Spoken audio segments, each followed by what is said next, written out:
All right. Holly, roll call, please. In fact, Holly, welcome.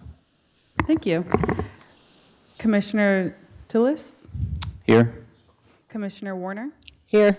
Commissioner Maroney, Vice Chair Horowitz, Here. Chair Ellman. Here. You have a quorum. Thank you. All right, next, announcements and upcoming city events. Elka, do you want to start out with an announcement? Yeah, I have kind of a sad announcement, but Kathy McCurdy passed away on December 3rd, and she was a big contributor to the community. The Greenbelt, those exercise stations, her idea. She did the Kiwanis Club. She and her husband were members for many, many years. She was on the Hermosa School Board, worked at Hermosa Valley School. She actually founded the Education Foundation. She was involved in the Sister City Association, and most recently, Builders Club at Valley School. And they made those buddy benches for kids who needed a break, time out. And in 1998, she was Woman of the Year. So, so her memorial will be on February 21st. That's the funeral service at St. Cross Episcopal Church on Monterey Boulevard. And they'll have a celebration of her life at the Kiwanis Hall afterwards. So if you can make it, she made the community what it is today. Thank you. Thank you. Couldn't agree more. Kathy McCurdy is going to be greatly missed. One thing I'd like to share with everyone is this last Saturday at the museum, we spent an afternoon with Polly Schneider. Polly Schneider is I don't think she'll mind if I say this, a 97-year-old treasure. She's lived in Hermosa Beach for 70 years, and she wrote a book of stories that she shared with us during COVID. And the first 100 copies the money will be donated to the museum. So please consider purchasing. It's a wonderful story. I've already read almost all of it. And it's fun to see what the city looked like. I've lived here for 40 years, and I thought I knew a lot, but she has amazing stories, and it's a great fundraiser.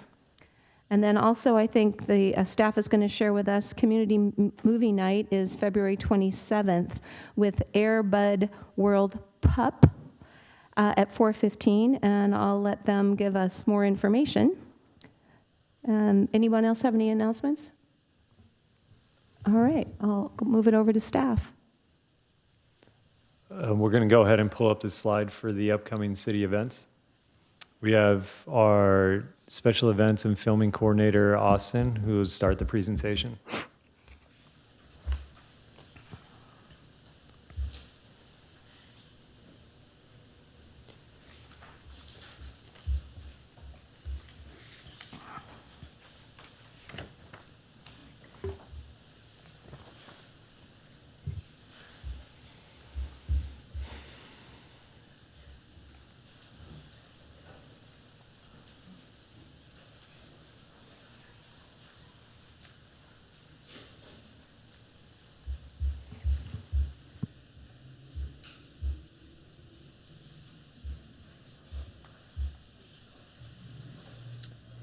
All right, thank you. First, we have AAU Southern Pacific Grand Prix Series, February 1st, 16th, and 22nd. This past Saturday, February 7th, we had Winter Challenge, which was an adult beach volleyball tournament. This Saturday, February 14th, is SoCal Beach Foundation's volleyball tournament. And on Saturday, February 28th, is Hermosa Beach Little League's opening day at Clark Field. Next slide, please. Moving on to our city-hosted events, City of Hermosa Beach and LA Galaxy are partnering for a community movie night on Friday, February 27th at the Community Theater. Come out to meet the LA Galaxy Star Squad and enjoy giveaways and concessions starting at 4:15 p.m. And the Air Bud World Pup film screening will begin at 5 p.m. Admission is free for all to attend. Next slide, please. Our city-hosted excursions in March include the Long Beach Symphony Pops concert on Saturday, March 21st, and Beetlejuice the Musical at the Pantages Theater, March 22nd. For more information, visit www.hermosabeach.gov/recreation. Senior Recreation Supervisor Brian Sousa will now go over the upcoming theater productions. All right, thank you, Austin. Tickets are going fast for the city excursion, so we encourage the public to visit the website to get your tickets. And for upcoming theater productions inside the community theater, every Wednesday and Sunday we have Family Theater presenting Seussical rehearsals. On February 5th through 6th, we had Star Incorporated, which they presented the Moana Junior showcase. This upcoming weekend, February 13th and 15th, we have LA Acapella Festival. On February 27th, as mentioned, we have community movie night, and on February 28th, we have United USA West Coast Regional Pageant taking place inside the community theater. And inside the second story theater, we have upcoming the April Fool's Comedy Improv on February 14th and Remo Vision Comedy Night on February 28th. For more information on the theater productions, you can visit our website at hermosabeach.gov/theater. And that concludes our upcoming city events presentation. Great, thank you very much. Presentations? We don't have any presentations tonight, so we'll open it up to public comment. Holly, do you want to read the public comment portion? Set the rules of the road? Yeah, I can read it. Thank you. This is the time for members of the public to address the commission on items on and not on the agenda, but within the commission's jurisdiction. Each speaker is limited to 3 minutes and will be taken in person and via Zoom. A reminder that if you address the commission on a discussion item, you will not be able to address the commission on the same item when it is heard at a later part of the meeting. First, we have Mary Ann Benson. Hi, my name is Mary Ann Benson. Do you need my address? No. You know where, okay, she knows where to find me. I am part of the Bark for a Park group, and I just wanted to thank the Parks and Recreation Commission for all of your support and help that you provided for looking into the feasibility of a dog park in Hermosa Beach. Our nonprofit organization continues to look forward to working together with you, and as we make this great community project a reality for both our residents and our pets. As you continue to prepare your recommendations to City Council, we are continuing our community outreach and fundraising events throughout the city. Our next event will be this Saturday. It's going to be a I can't say it, Paulentine's, like Valentine's, but it's with the paw, day party this Saturday, February 14th from 1 to 3 at Yellow Jersey Patisserie, and the address is 133 Hermosa Avenue. It's a really cool place. They have a yard there, and we're going to have a photo booth for pups and people, live jazz piano music, coffee, pastries, Valentine's cookies, and dog treats. Besides partnering with Yellow Jersey Patisserie, there's going to be 2 other local businesses, because our goal is, in doing this, is to partner with local businesses. Those are Ardmore and Company. It's a candle maker in Hermosa. And the other is Grown Under the Sun, which is a Hermosa Beach maker of healthy dog treats. We'd love for all of you to attend this Saturday. If anyone would like to take a flyer, I have some with me. If it's okay with you, I'll put one in the back and you could take pictures of it. And if you're unable to attend, we are working on more future events. On a financial note, and this is very exciting for us, we have currently raised or have pledges for more than $70,000, and we recently received a matching grant of up to $250,000 for donations of $100 or more. We are so excited for this development, and the city, so close. We are so excited for this development, and if the city selects a location that we can get behind, we feel confident in our ability to raise the funding for the construction of the park. In closing, we're eager to work with the city to make this happen. Thanks for your support. Mary, can you go over the times of that fundraiser and where it's going to be one more time? Yes, it's called Yellow Jersey Patisserie. It's this Saturday for Valentine's Day from 1 to 3, and the address is 133 Hermosa Avenue. Thank you. It's close to Mickey's Deli.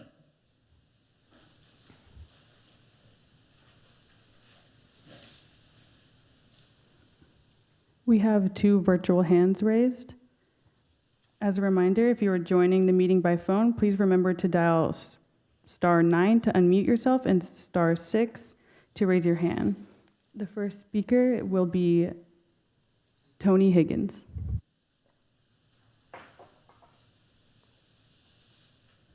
Good evening. Can you hear me?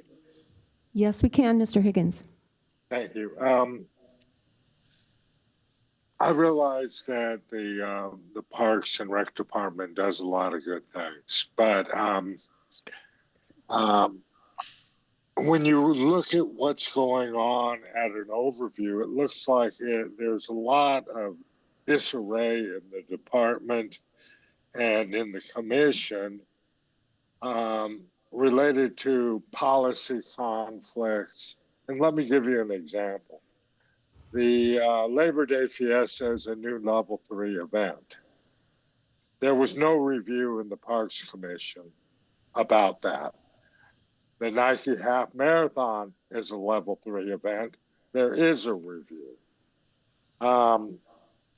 You look at the master plan, we spent $329,000 on that, and probably double that if you include indirect staff time. Among its most critical findings was that 70% of the residents in a statistically valid survey said that we had about the right number of special events. And what do you do in the last 3 months or 2 months? You approve 3 high impact level 3 events, the LA Galaxy, the Labor Day Fiesta, and you're probably going to um, um, approve the Nike Half Marathon tonight. You're not taking away any events, and you're not listening to the findings of the master plan. Basically, it seems like you're cherry picking. Do a financial, when you look at film permits, we spent $300,000 total wages and compensation on FTEs, full-time employees.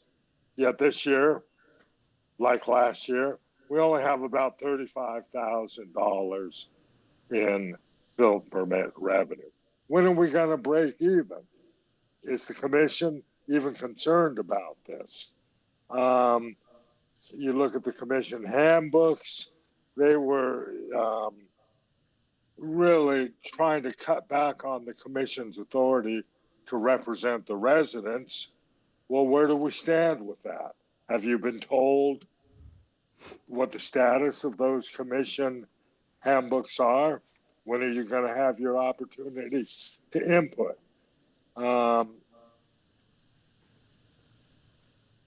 Direct versus indirect expenses. We were told that the Fiesta will cost $100,000 in indirect expenses to the city over 3 years. Do any of you on the commission even have a clue of how those indirect expenses are calculated and what the policy is for recovering those expenses? I could go on and on and on, but I really think you all need to take a hard look at what's going on in the big picture at the commission and the Parks Department. Thank you. Thank you, Mr. Higgins.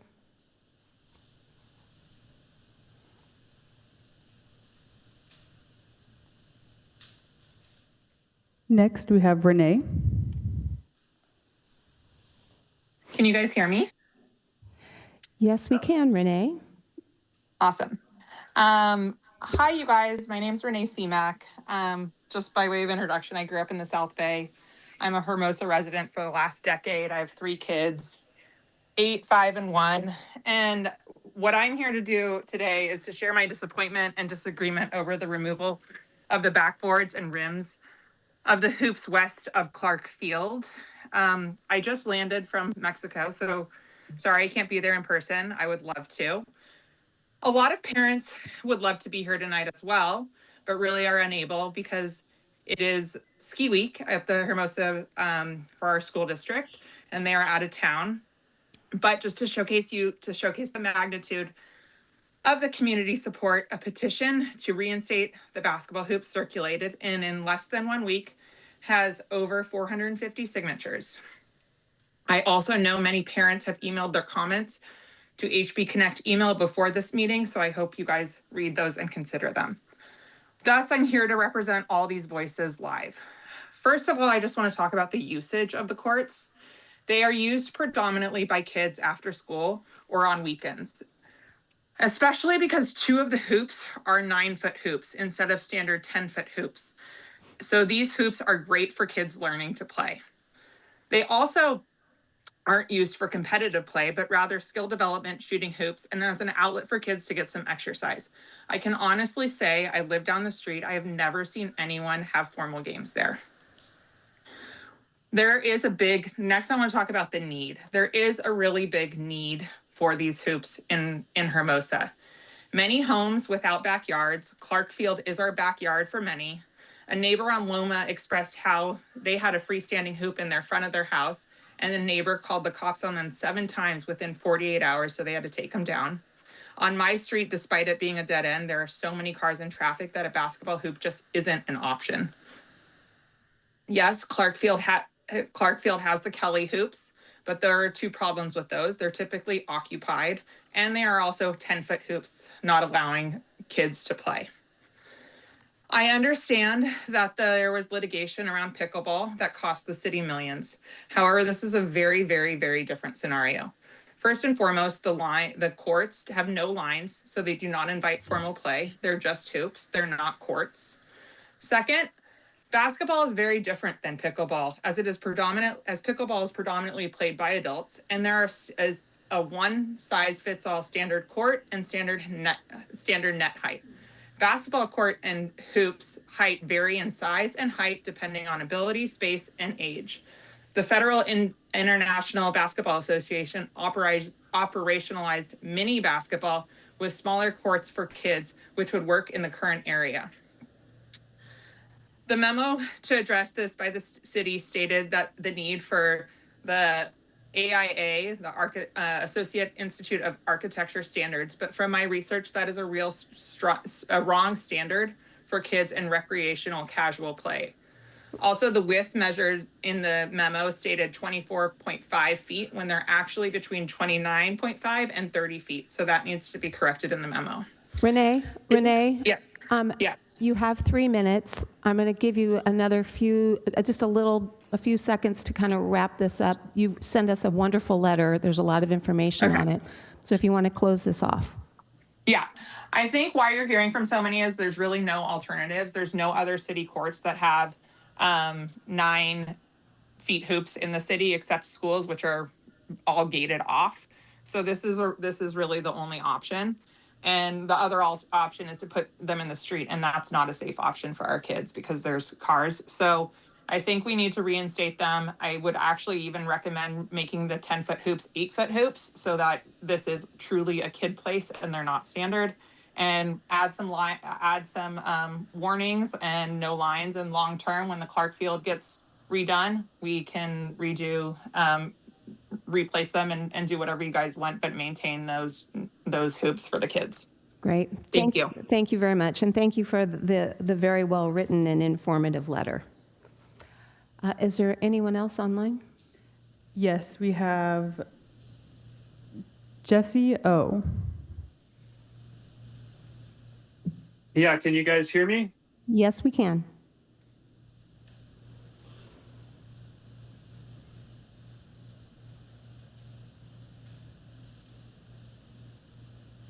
Jesse, are you there? Yes, can you hear me? Yes, we can. Yes, we can. Okay, sorry. Yeah, my name is Jesse Obrand. Renee, who just spoke, is my wife. I'm actually the attorney between us two, although with her delivery, you would have thought she was the litigator. First, I want to thank the City Council and the Parks and Rec Department. I'm also speaking regarding these hoops. A few months back, I made a request online to replace or repair a rim, and literally within 24 hours, the Parks and Rec Department had that fixed. And so I really appreciate that. I wish our federal government was as efficient as our local government is. Repeating all the things Renee said, I don't want to, but all of her points are valid. This is a very well-used court for the local youth. I think there are some other measures that can be taken. I'm involved in a lot of litigation involving the County of Orange and slip and fall accidents. And so I'm very well aware of why the city's doing what it's doing. I just think there's more of a scalpel type approach that can be used to address some of the concerns while also protecting the city from potential future litigations, from future injuries. I just think there's more that can be done to address that while still protecting the city. And that's all I'll say. I thank you guys for your time and attention to this matter. And I hope there's a way that we can maintain these courts. Thank you very much. Thank you. Anyone else? There are no other hands raised at the moment. Okay, bring it back. Is there anyone else in the room that would like to speak? Come on up, Maggie.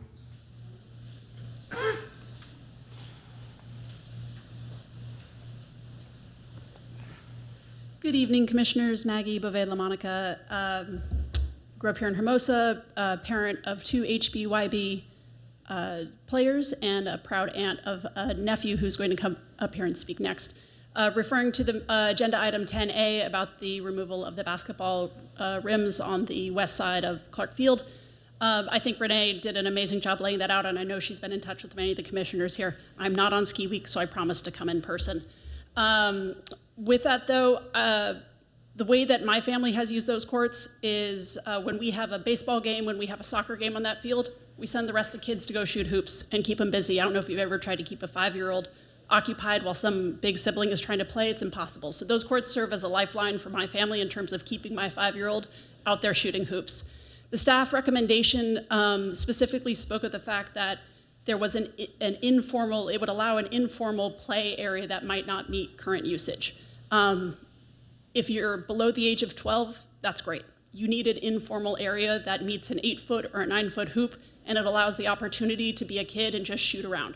So that's exactly what I hope the commission takes a look at, is not trying to create a standard size basketball regulation court, but instead think about the under 12 population of town. That's what our school district is. We have 1,450 kids in this district, all underneath the ages of 12.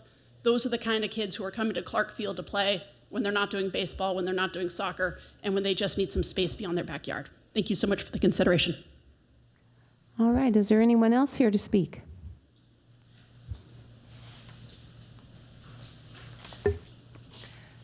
Maggie, he might need some help with the microphone. Oh, I guess not. My name is Elias Brofman LaMonica. I am here for the HBYB about Clark Field hoops. I am a member of the HBYB, and these hoops are affecting us.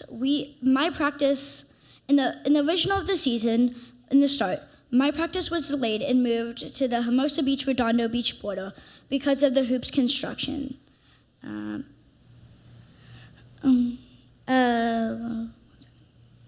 courts will make an impact on the HBYB because these are used for practice, and as my aunt said, whenever there's games or things, people can play there. The free usage and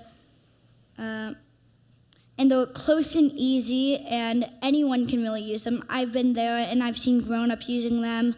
I've seen everyone using them, and a lot of my kids at school play there during the farmers market, Friday farmers market, and anywhere. And so this is affecting our lives, and these hoops are very important. And I think there is a way to fix them and without taking them out. And I am 10 years old, and I go to Hermosa Vista School. Elias, thank you very much. Anyone else? Or no one wants to follow Elias, do they? I know. It would be hard. I think you're here for the pickleball courts, so it'll be a while. Okay. All right, seeing no one else, I'll bring this back. So do we have any commissioner comments about these speeches or comments? Okay. Are these comments limited to just the speakers or anything else? Well, later on, we will have your comments later on in the evening, but if you have something on your mind. Yeah, I just wanted to double check. There were a lot of emails from the pool people, and I just wanted to get an update where we are with that and what the possibility of a subcommittee is, because I think that's what they were asking about, to get this somehow on the March agenda. And you can provide any kind of update for them, that would be great, or if anyone could. We do have the matter of the pool item included in our future agenda item presentation, so we can elaborate a little bit on the status update for then at that time. Okay, thank you. Perfect, thank you. Yes, Todd? Yeah, Brian, I did want to ask about the Fiesta item that was brought up in terms of that events review. Do you have an idea of why that event didn't come through our commission before going to council? The information that I have is the long-term agreement for the Chamber of Commerce kind of operates as its own individual agreement. That LTA has always gone directly to council for presentations, deliberations, and approvals. That's just based on practices over the years predating my time. There's no difference how we presented the item this year in comparison to last year. And the Fiesta Hermosa inclusion of the Labor Day weekend was provided in that staff report and was available for public comment at the time and for city council deliberation as well. I think we don't always have to make have responses for everyone that calls in, but I do think that Mr. Higgins' comment that the department is disarray was disrespectful. I know that he pays close attention to details, and sometimes people don't agree with him. What I would like to say about the Fiesta is that came back. Nothing changed. It's back after just, I think, 3 years. It's a smaller layout, and it's never come to us before. If this is something that we think should, then we can have that discussion. But there's nothing nefarious going on, and there's no secrets. It's just the way that somehow it developed that way. And if we want to make changes, then that's what we're here for. So if someone has an idea this month, next month, then let's have that discussion. But I do take, I find it offensive that people think that there's something nefarious going on, and there's just not. So if we want to bring it back, we can talk about that in a future meeting. If there's nothing else, then we can go on to the consent calendar. Does anyone have anything else to say? All right, I'll move on to the consent calendar. Does any commissioner wish to pull anything, or does someone want to make a motion to approve it? I'll make a motion to approve the consent calendar. Great. I'll second. Holly? One moment, let me pull up the voting.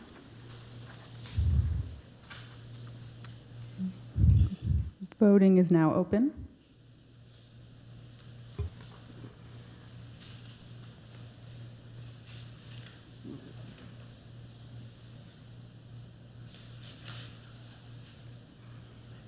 Just waiting on one. Okay. Voting is now closed, and motion carried 5-0.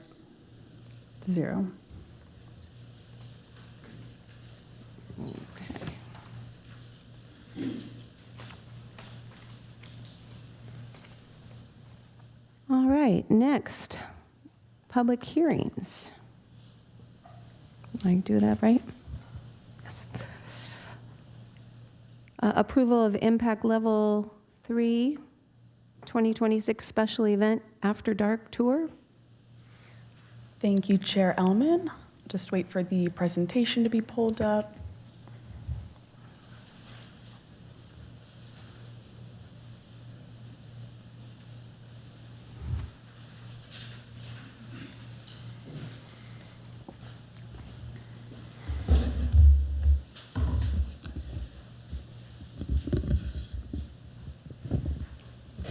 I'll give my verbal first, and then I'll hand it over to you. Perfect.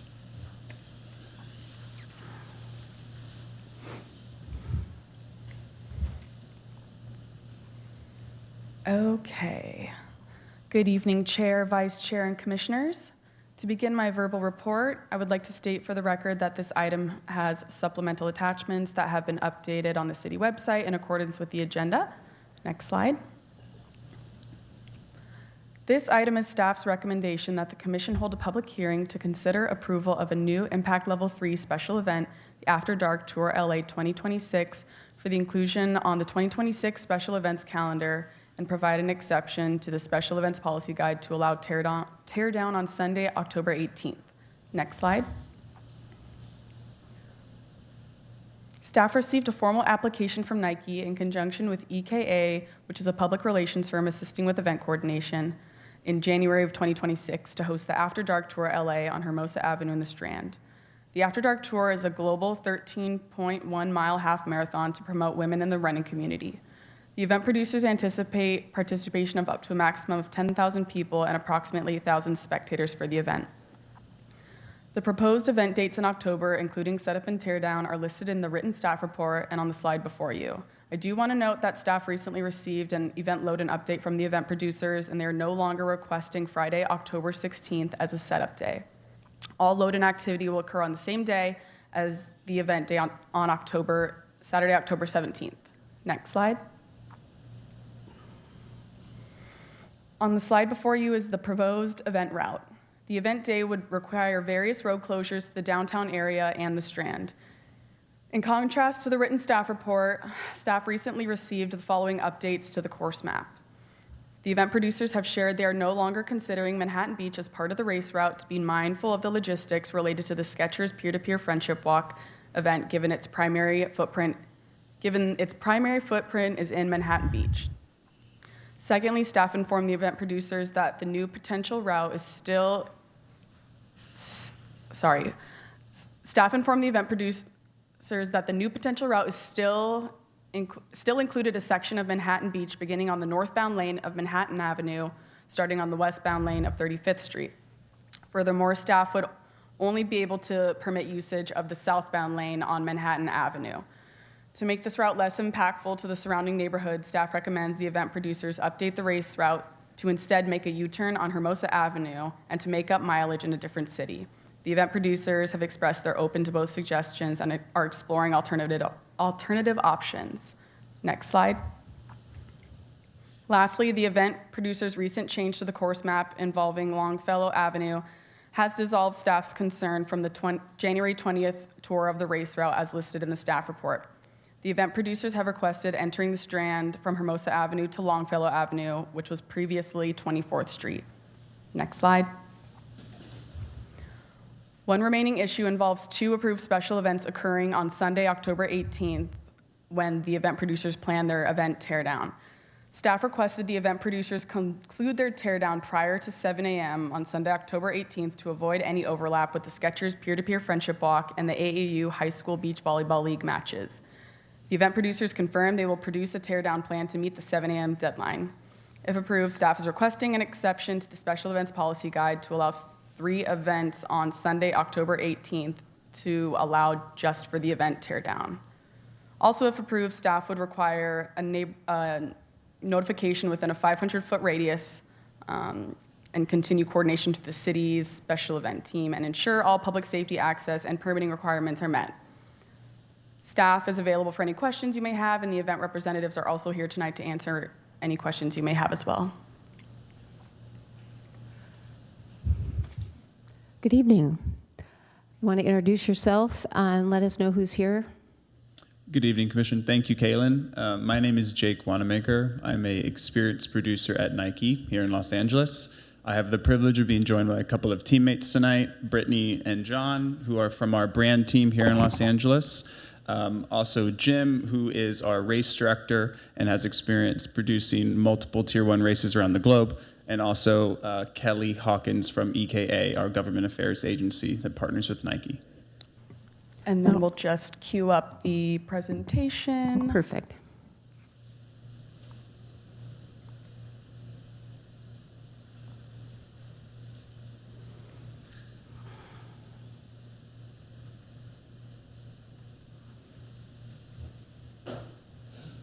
And then if you could just verbally state next slide for Peggy, Jake. Yeah, absolutely. Thank you again, Kaylin, for the setup. And we're excited, very excited to bring to you folks some initial planning and considerations for the After Dark Tour coming to South Bay. Next slide. So a little bit about what the After Dark Tour is. It is a series of 6 iconic night races around the globe. This race series was created and executed to celebrate women who run. Next slide. Essentially, what this race series has become is our pinnacle expression of how Nike is championing women runners in their communities around the sport. A key strategy as a part of this race series is to invite new women into the sport. It was a highlight of last year's race in 2025 and something we're looking to continue into the future. This race series, the After Dark Tour, is more than just a race. It is designed to be the ultimate girls' weekend, crafted to bring women together and foster a sense of community and self-expression. The ultimate goal here is to leave these women and our athletes feeling supported and motivated to take on their next challenge. Next slide, please. One way that we do this is we create a holistic community-powered Nike training program. This is complete with digital training plans, a Nike coach, local run club meetups, including here in the South Bay, and community events. This will help runners feel prepared, confident, and connected as they work towards race day and continue their running journey. Next slide, please. So a little bit about what After Dark LA was in 2025. It was a half marathon last year as well. It was 15,000 runners. This year, we're identifying between 10 to 12,000 runners, so a bit smaller. As I mentioned earlier, a key part of this race strategy is to invite new women and new runners into the sport. Last year, 40% of the participants in the race were first-time runners under the age of 25. We're really proud of that statistic, and it's something we want to repeat in 2026. For the After Dark Tour last year, LA was the largest race globally. We considered last year to be kind of an LA City takeover. We were at the Grove, we were in SoFi, we were running through Inglewood. This year, we're really focused on the South Bay. We love the South Bay. We are excited what the community brings here, and we want to focus the race and activations around the race here in the South Bay. Last year, we had 20 plus partners involved in the race. It's something we look to continue this year and also look to community partners and local businesses and see where it fits into the overall race journey and the race day itself. And then last year, we had kind of a key entertainment partnership with a Grammy-winning artist. This year, we're focusing on kind of music integration into the race a bit differently. It's less of a kind of after a post-race concert, and how do we integrate music into the actual race itself. Next slide, please. So 2026, here in the beach cities, why we're so interested in South Bay. We love that Hermosa and the South Bay cities are a leader in health and active living, making it a natural fit for a community-focused run event. We believe and we see a strong local sports culture here. We see broad participation across youth and beach athletics. We see in Hermosa and the South Bay cities a demonstrated commitment to health and wellness, community engagement, and responsible event operations. We really, really love the iconic walkable coastal setting. We love what that enables from an operations standpoint and also from a community visibility standpoint. We also, as Nike here in Los Angeles, have a lot of local partnerships with run clubs, schools, and youth programs across high school, track, and also cross country. And something we're looking to do with the After Dark Tour, it's an annual race series. We'll be in Los Angeles for the foreseeable future. In leaving Inglewood and coming to the South Bay, we are interested in repeating this race here kind of year after year. We see an investment here. We're really excited about what this can bring. Next slide, please. Can go through the route with a bit more detail. Next slide, please. So this route and kind of where our key footprint will be in just south of Hermosa in Redondo. You can see kind of our footprint here in the marina area, and that will be where a lot of our exposition and pre and post-race race programming will be. Next slide, please. The course will continue through Redondo. Next slide, please. Continue into Torrance. Next slide, please. Now in Torrance and making a turn back through Torrance and into Redondo. Next slide, please. and now obviously into Hermosa.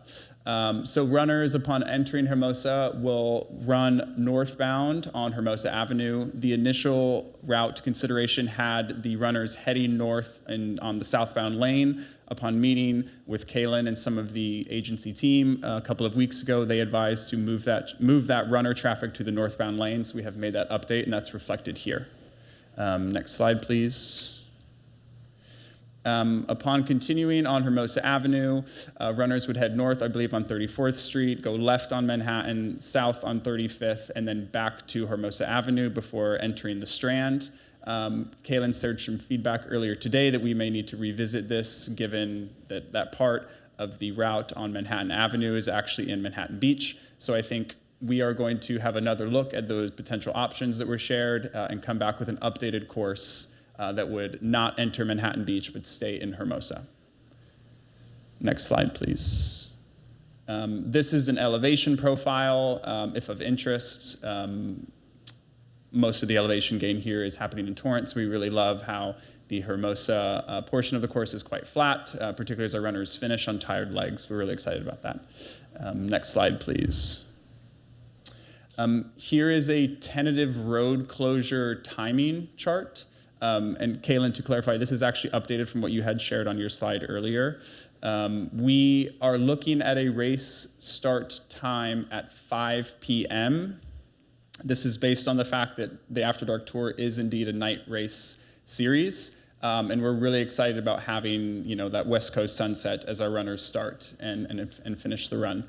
So focusing on the Hermosa timings, we would, I think overall with our kind of road closure timing, we would not look to have anything closed for more than 90 minutes if it's actually affecting kind of residential areas.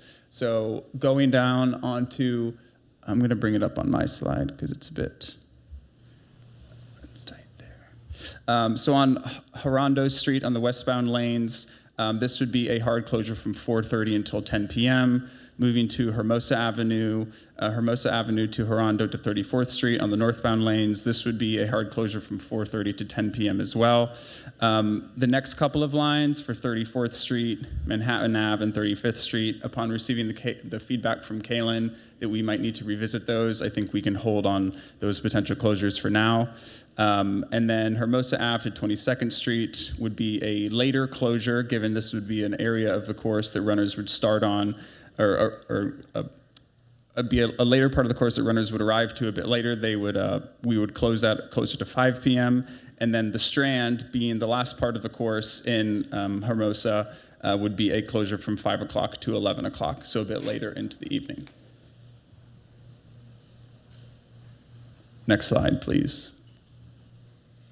This is an overarching timeline of kind of where we are in our journey. March 1st, we're looking to make a global announcement that the After Dark Tour is coming to LA again and that the race date is October 17th. In mid-April, we're looking to partner with local colleges here in the Los Angeles area to allow early college registration. Registration officially opens May 1st. Around mid-July is when we'd start that 14 weeks of our training plan, and then again, October 17th would be our race day. Next slide, please.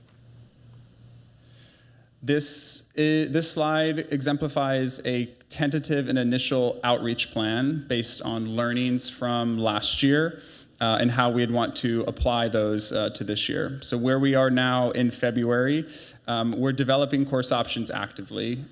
We are seeking potential options and leaving Manhattan and going into Torrance and beginning conversations with all of our city departments to review and discuss these options. By the end of February, we're looking for conditional city approvals to announce the race and then start conversations with all stakeholders and venues that will participate in the course.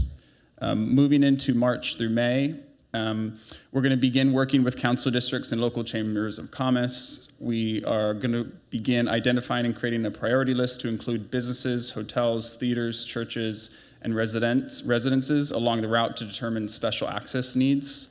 At this point, we'd begin a save-the-date email and phone communication to a priority list. This save-the-date would include key event info, street closure timeline and info, and the course route. and our team would begin attending any applicable city-specific street closure committee meetings. Looking into June through August this summer, we would get closer on our kind of race infrastructure plan, determine areas where special vehicle access needs are needed, begin coordination for additional parking.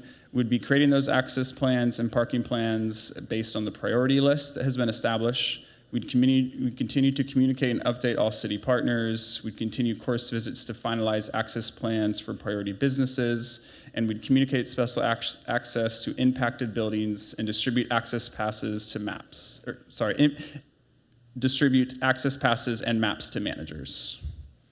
Approaching September, we are 30 days out from the race at this point. We'd look to schedule and coordinate a direct mailer to businesses and residences within street closure area. This information would include key event info, street closure timeline, and a contact to the event team at this point. We would be sending out a reminder email blast to all of our priority list and continue communication with those affected. Approaching race week, we'd be sharing out a final reminder email blast to our priority lists. We'd be sharing out a final reminder to all buildings with special access passes and accommodations. We'd begin distributing our no parking signs along the course where needed, and where suggested by DOT 72 hours prior. We'd begin advance notification signs placed throughout the entire route 5 to 7 days prior. We'd be coordinating a final meeting with traffic control company and DOT to review final plans, and we'd have an all-hands meeting with DOT, PD, FD, and city partners across all 3 cities. So again, this is kind of an overview slide. There's a lot more information and detail that needs to go into the outreach plan as it relates to traffic, residences, and all of our city partners. But hopefully this gives you kind of a bit of an overview of what we're intending to do here. I believe that's the end of the presentation. Great, thank you very much. All right, we're gonna spend some time asking questions. I'm sorry, I didn't write down your name. Jake, if you want to stay up Jake. there, but we'll be asking staff questions first, most likely. Okay. Tracy, would you like to start us off? Sure. Actually, some of my questions are for Jake. Oh, well, That's okay. in any order you want. Okay. They're a little all over the place, but that was a really thorough presentation. I appreciate it both from you and Kaylin. Thank you. If this is an overview, it's so specific. I have a few questions, some of which regarding street closures. We're a pretty unique location. Would the people be able to leave their cars on the street, or are you asking them to move them? I think it depends on the specific area of the route that we're talking about. Okay. Generally, we would place no parking signs along the street and then move to a tow procedure closer to the race, but I think that depends on the specific area. Based on where we are with our planning at the moment, we have not designated which roads or streets fall into that category, which would be in a different category. If there are any considerations from Hermosa about where that needs to take place or where it doesn't need to take place, we're very happy to receive that feedback and direction as we kind of get into the next phase of planning. Yeah, parking is a premium here, and For sure. that would be, I'm sure, difficult for a lot of people to move their cars and have them be gone. And I know you said that the roads would be closed for 90 minutes maximum, but then you referred to other streets that would be closed, I think you said from 4:30 to 10. So how do you determine which are 90 minutes and which are longer? The 90-minute kind of thought applies to residences that would have kind of cut off access during the race. I think the overall kind of street closure timeline applies to like a rolling closure and rolling opening. So there would be kind of soft closure timing ahead of that 90 minutes, and then it would be kind of firmly closed for 90 minutes due to kind of race course activation. Okay. What sort of activations are you looking at? You said there would be some, and I'm curious about before, after, and maybe even during along the course. Yeah, the primary area for where we'll have our kind of like race activations will be in Redondo, given that's the largest footprint area. That's where our runners will be gathering pre and post race. For on-course activations in Hermosa, it's likely going to be to the tune of kind of cheer zones and cheer sections, so inviting the community out to have an opportunity to participate in the course and be present in the course. We'd like to integrate music as kind of an on-course activation, so that'd be through kind of DJs present on the course or some sort of audio system in various areas, and then lighting kind of like where it makes sense as well. That's kind of like overall activations, and then we obviously kind of have runner services with fueling stations and restrooms and porta potties and medical, all of those things, but that's kind of more from a race infrastructure standpoint. Right. Okay. Terrific. You said the start would be 5 p.m. I don't know that it'll actually be dark before it's finished.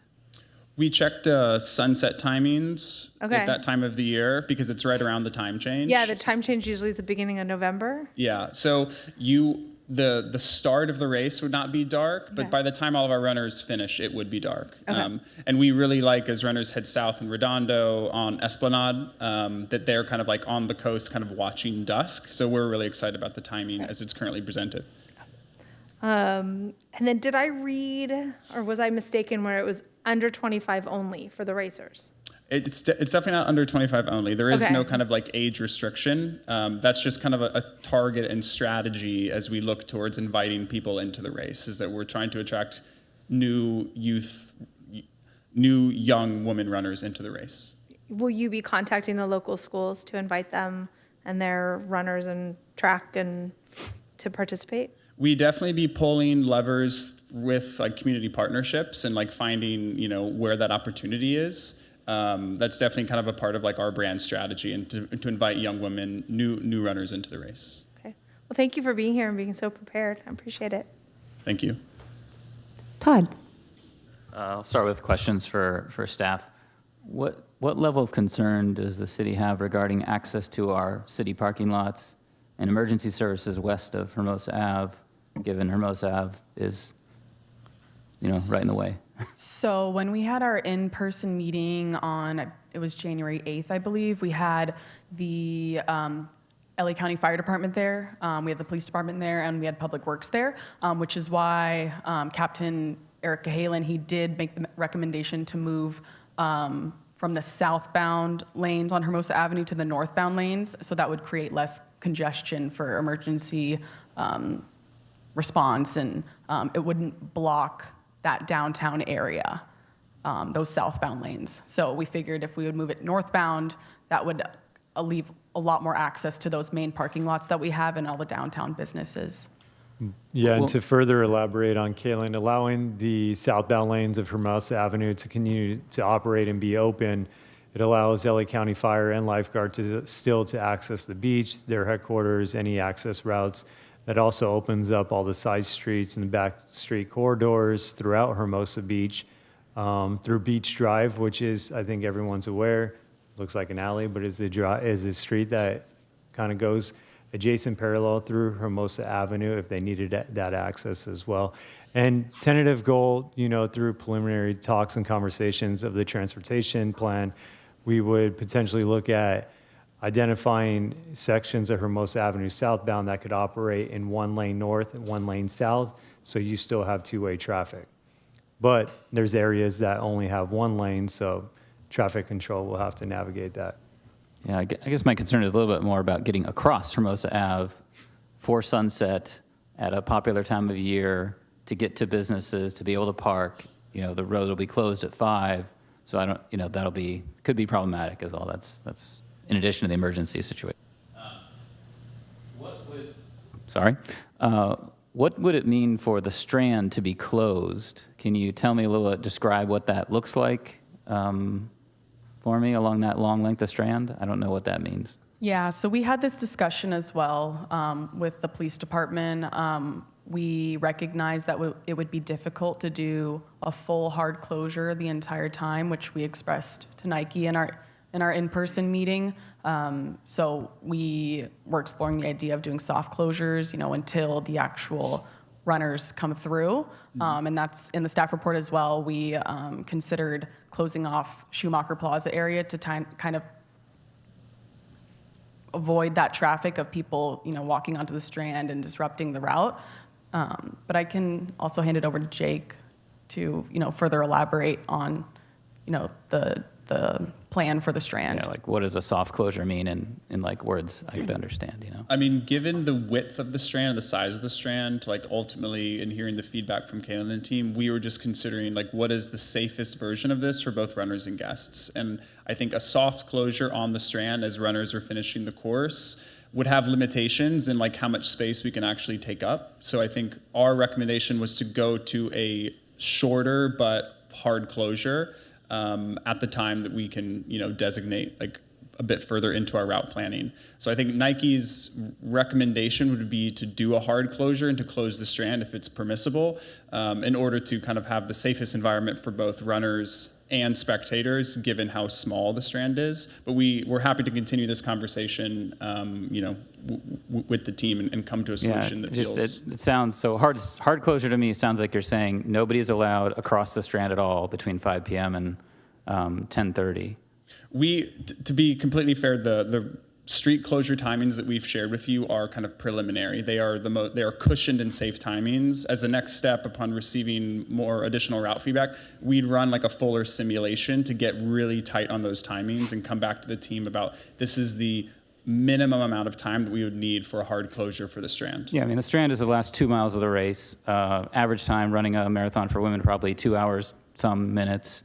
So, the first runners would be through probably at 50 minutes to not even that, no, probably a little more than an hour after the race start. Yeah. So that's 6 o'clock, sunset time. Again, a lot of people go sit on the sand for the sun, and I think, I could see a lot of complexity there is all I'm trying to point out. That long length of Strand, hard to do a hard closure, I feel like. It's going to take a lot of volunteers and staffing and barricade fencing, but logistically it is possible with the amount of resources Nike's able to provide. Yeah, I think through course marshals, traffic marshals, flaggers, brand ambassadors, and security, we would definitely create a safe environment on the Strand to ensure that no one's getting into an area where runners are running or, to avoid any danger. If there is feedback on doing a partial closure to the Strand, we can definitely explore what that looks like and come back with, that information. Yeah, I mean, something's going to have to be done because people are on the beach well after sunset. As long as there's light, people are out there, and that's going to be 6:30, 6:45, people come off the beach. You can't not let them get back to their cars or their houses or whatever. So something will have to do there. Is there any spectator seating plan for the Strand section? Because I don't know where that would be located. We aren't in the phase of our planning currently to identify specific spectator areas. However, the Strand is a natural opportunity given it's on the beach and it's a popular area. So it was a space and kind of zone that we identified to involve the community and spectators in cheer zones.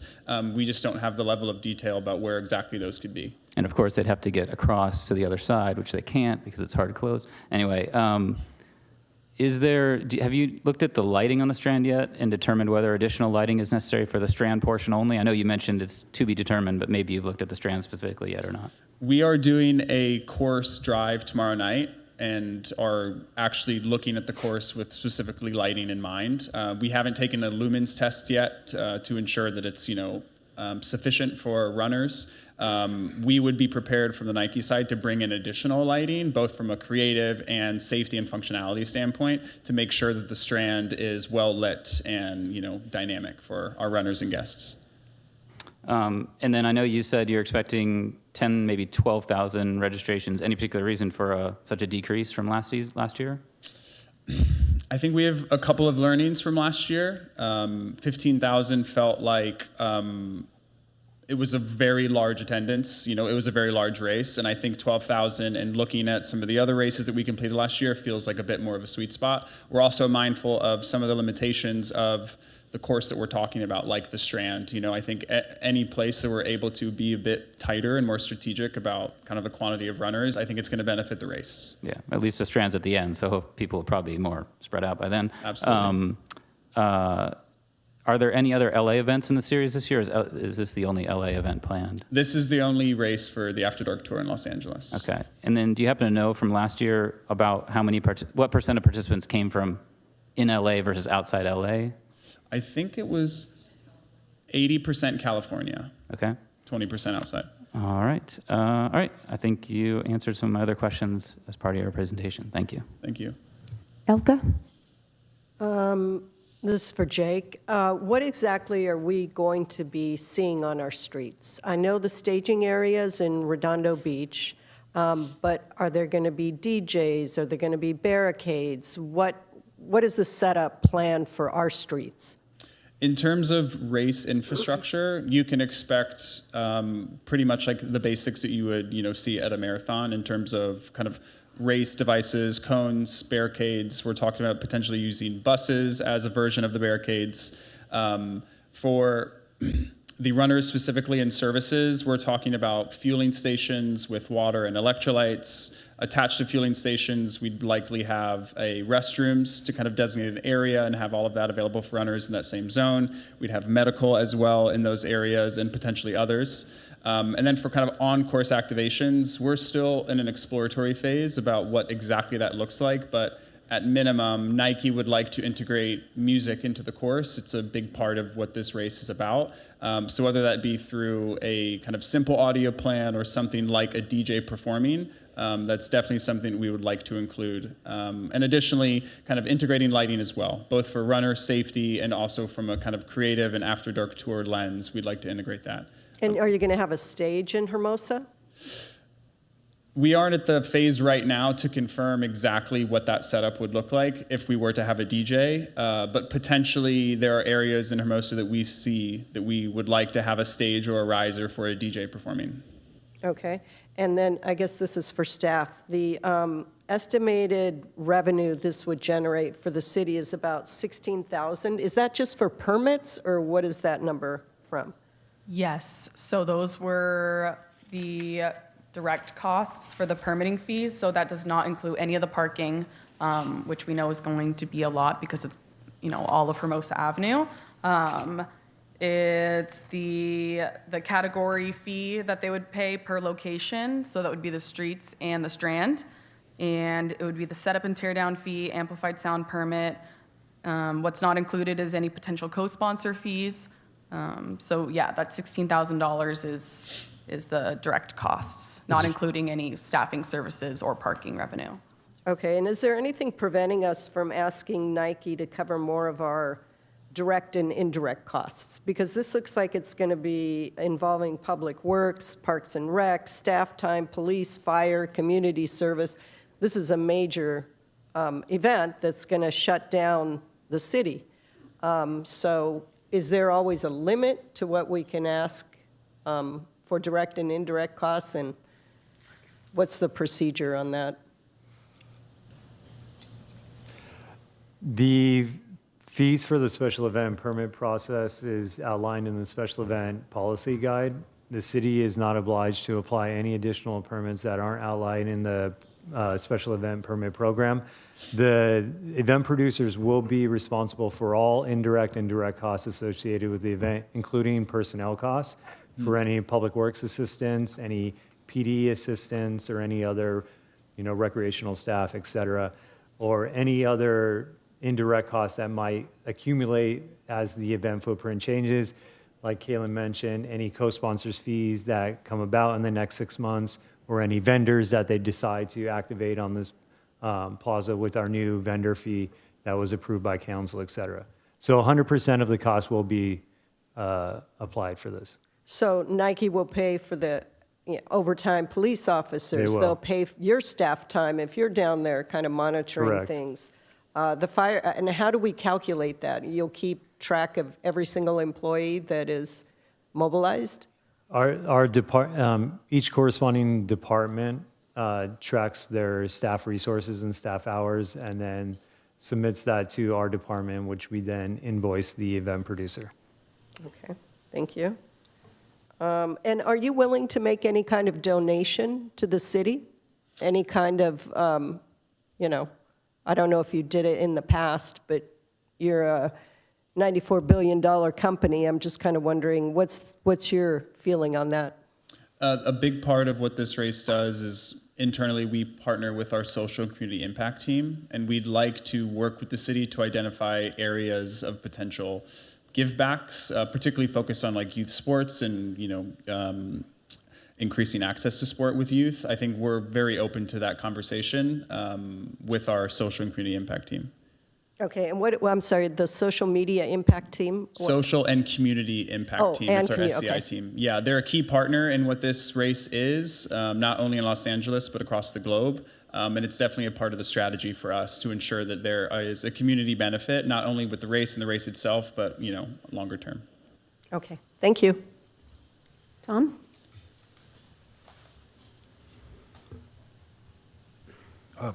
Brian, Torrance and Redondo, have they been asked to approve this yet? They have not gone to commission and council yet. They are in the formal process. Staff, we've reached out to colleagues in City of Redondo Beach and Torrance in their departments, and they are both actively in communication for the past month or so with Nike, and in conversation with them that we had just earlier today. They're both in support of this event. They're kind of waiting to see what we do before they move it forward to council, and they have their own processes in place. But as of right now, they're in support. The staff report says that Nike came to you on January 8th with an application? Kaylin could elaborate on that. Give me one moment. I know we've been in initial outreach contact with Nike since they reached out to city management back in November, I believe. Yes, we received initial communications back in November 19th. And after a few preliminary discussions and realizing this could be feasible, we had them submit their application on January 8th to get further details, to have our in-person meeting on January 8th, which is where we had Public Works, Police Department, and LA County Fire. All right, and I would ask staff, what do you think our biggest event right now is in the city? What's the biggest thing we put on? Arguably, probably Fiesta Hermosa. I would agree. Pardon me? Fiesta Hermosa. And we put on triathlon that we cap at 1,000? Is that right? I don't have that number in front of me. We can look that up if you give us a minute. But triathlon is one of the larger, I guess, geographically impacted events in the city because of the amount of streets that they close and utilize in Hermosa Beach as well. And the final question I have for you is, has anybody within the Hermosa business community or any Hermosa resident said, this seems really cool and we want to do it? From public comment from residents? Anybody? This event's moving pretty quickly, to be honest, and this is the first time I think the public is getting a glimpse into this. I haven't heard any positive nor negative feedback to date outside of what comments we've received on the e-comment supplemental report. No other direct communication to our department as of that. Are there any business partners from Hermosa that you know of that you're partnering with? At this stage in our planning, we haven't identified any specific businesses, but it's definitely part of our strategy to incorporate it into the programming or even through kind of like staffing, like we're ordering catering through a local company. Like we're trying to, a big part of this is for us to use the local community and businesses as part of the race, both for the runners and actual for the production as well. All right, I don't have any other questions. All right, thank you. Few questions. When when will residents be noticed of this massive gathering? I am a little concerned that we've never had anything this large take over such a great amount. So by looking at this map, we're basically taking all of Hermosa Avenue, and we have a number of residents that live there. We're taking, and I'm assuming that would be, we would have to, both east and west of Hermosa Avenue, everyone would have to be noticed, and then everyone on the Strand. So we've never had anything this massive. And I'm curious to know what you're thinking the notices would be. And when would we do that? Because the conversation that we're having tonight, there have been a few notices, but this is not, we haven't had anything in the paper yet. I just think, I'm curious, so what's the plan of when would the residents be noticed? Prior to the city council meeting? I think we can definitely work with Nike to have something sent out to the residents. Our special event policy guide, if the commission were to recommend approval to the city council, and if city council were to ultimately approve it, our policy states that an event notification within the 500-foot radius would have to be, you'd have to notice the public at least 1 week prior to the event. However, in this case, given the magnitude of the event, I would say, based on Nike's plan, their announcement plan, anywhere between, 2 months ahead of time, 3 months, as much notice as possible, I would say. Right, but those notices would not go out until after the event had been approved. Have we ever noticed people for something so far ahead before it's been approved? Yeah, technically this is a public hearing, so there was a formal public notice that went out through our media outlets and notifications and the e-notification that goes out with the city website.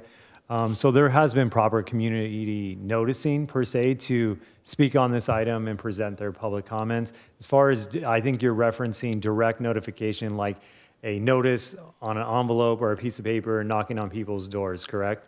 Yeah, I think that's the only way that people would That really would be get that. required for post-event, at least during our practice. Now, the special event policy guide, as Caitlin mentioned, does give us the purview to require this.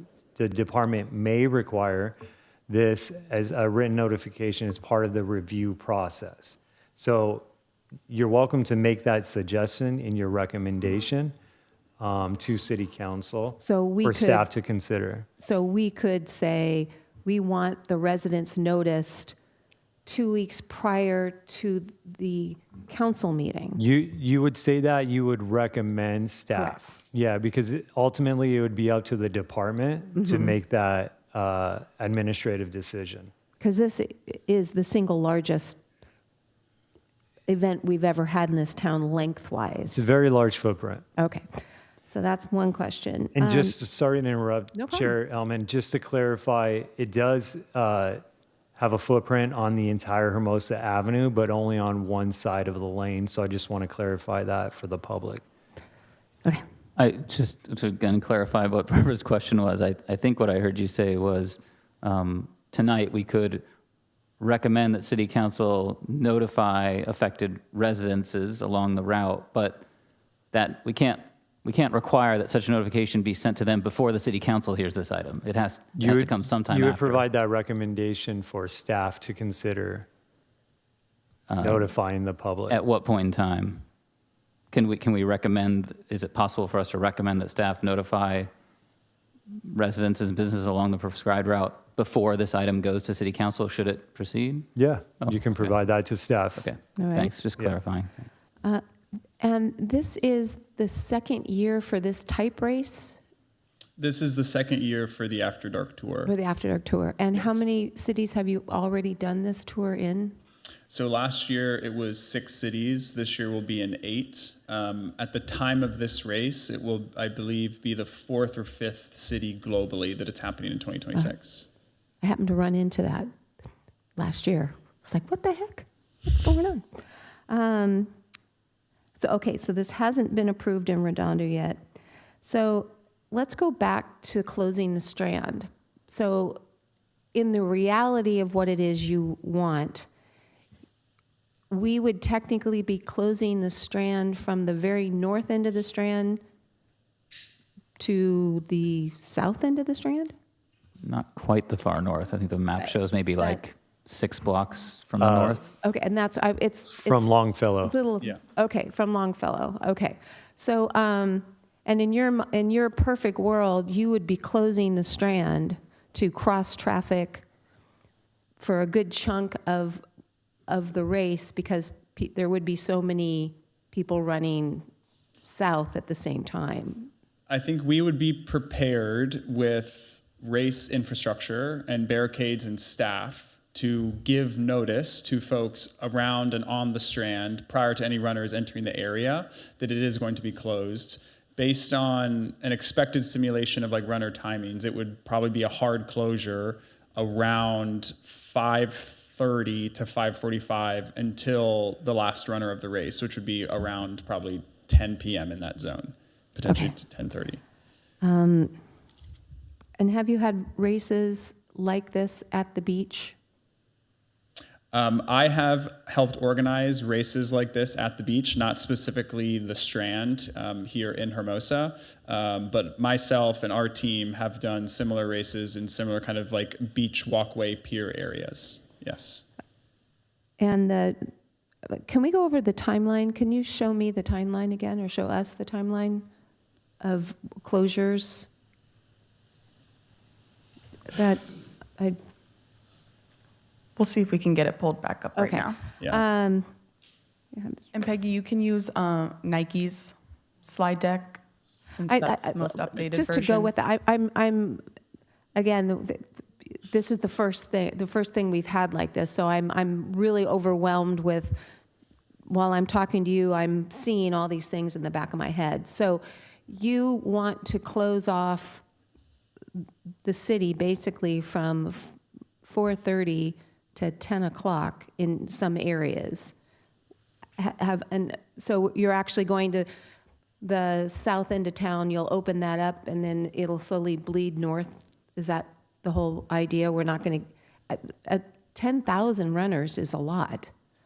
So we really are cutting the city off for a number of hours, 4 hours? I think to Brian's point, like in receiving the feedback of having the runner traffic move in the northbound lane on Hermosa Avenue and keeping the southbound lane open, that was essentially to ensure that folks in that kind of central area that is between the Strand and Hermosa, that they remain having access and can get out or get into areas that they need to go. I think through our traffic control plan, which is currently in development, and kind of a couple strategies to roadway closures, a full closure, a soft closure, a rolling closure, we will get as tight as possible in this road closure plan to ensure that we are limiting the hard closures as much as we can. Because we completely see this on the route and understand your concerns, and we want to do everything we can to ensure that this is mitigated. And this date, did you pick it because Skechers was having their run? No. What is it about this date that is so important that we couldn't look at another date? It's a part of the kind of global race timeline. So we are working against kind of other geographies across the world and other cities across the world for what their race timing is, and this kind of race fell perfectly within that perspective, and also around other races kind of in North America that this race could be competing with, like a Chicago Marathon or a New York Marathon and those sorts of things. So we're kind of considering all of those races externally and then also internally. All right. Does anyone have any other questions right now? All right. We want to open this up to public comment.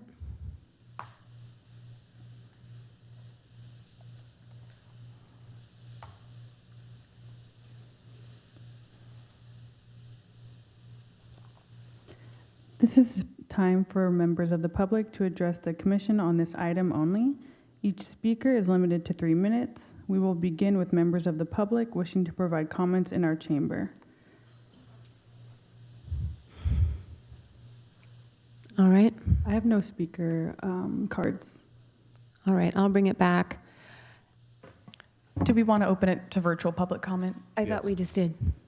I have no in-person speaker cards. We do Okay. have one hand raised. Oh, great. One moment.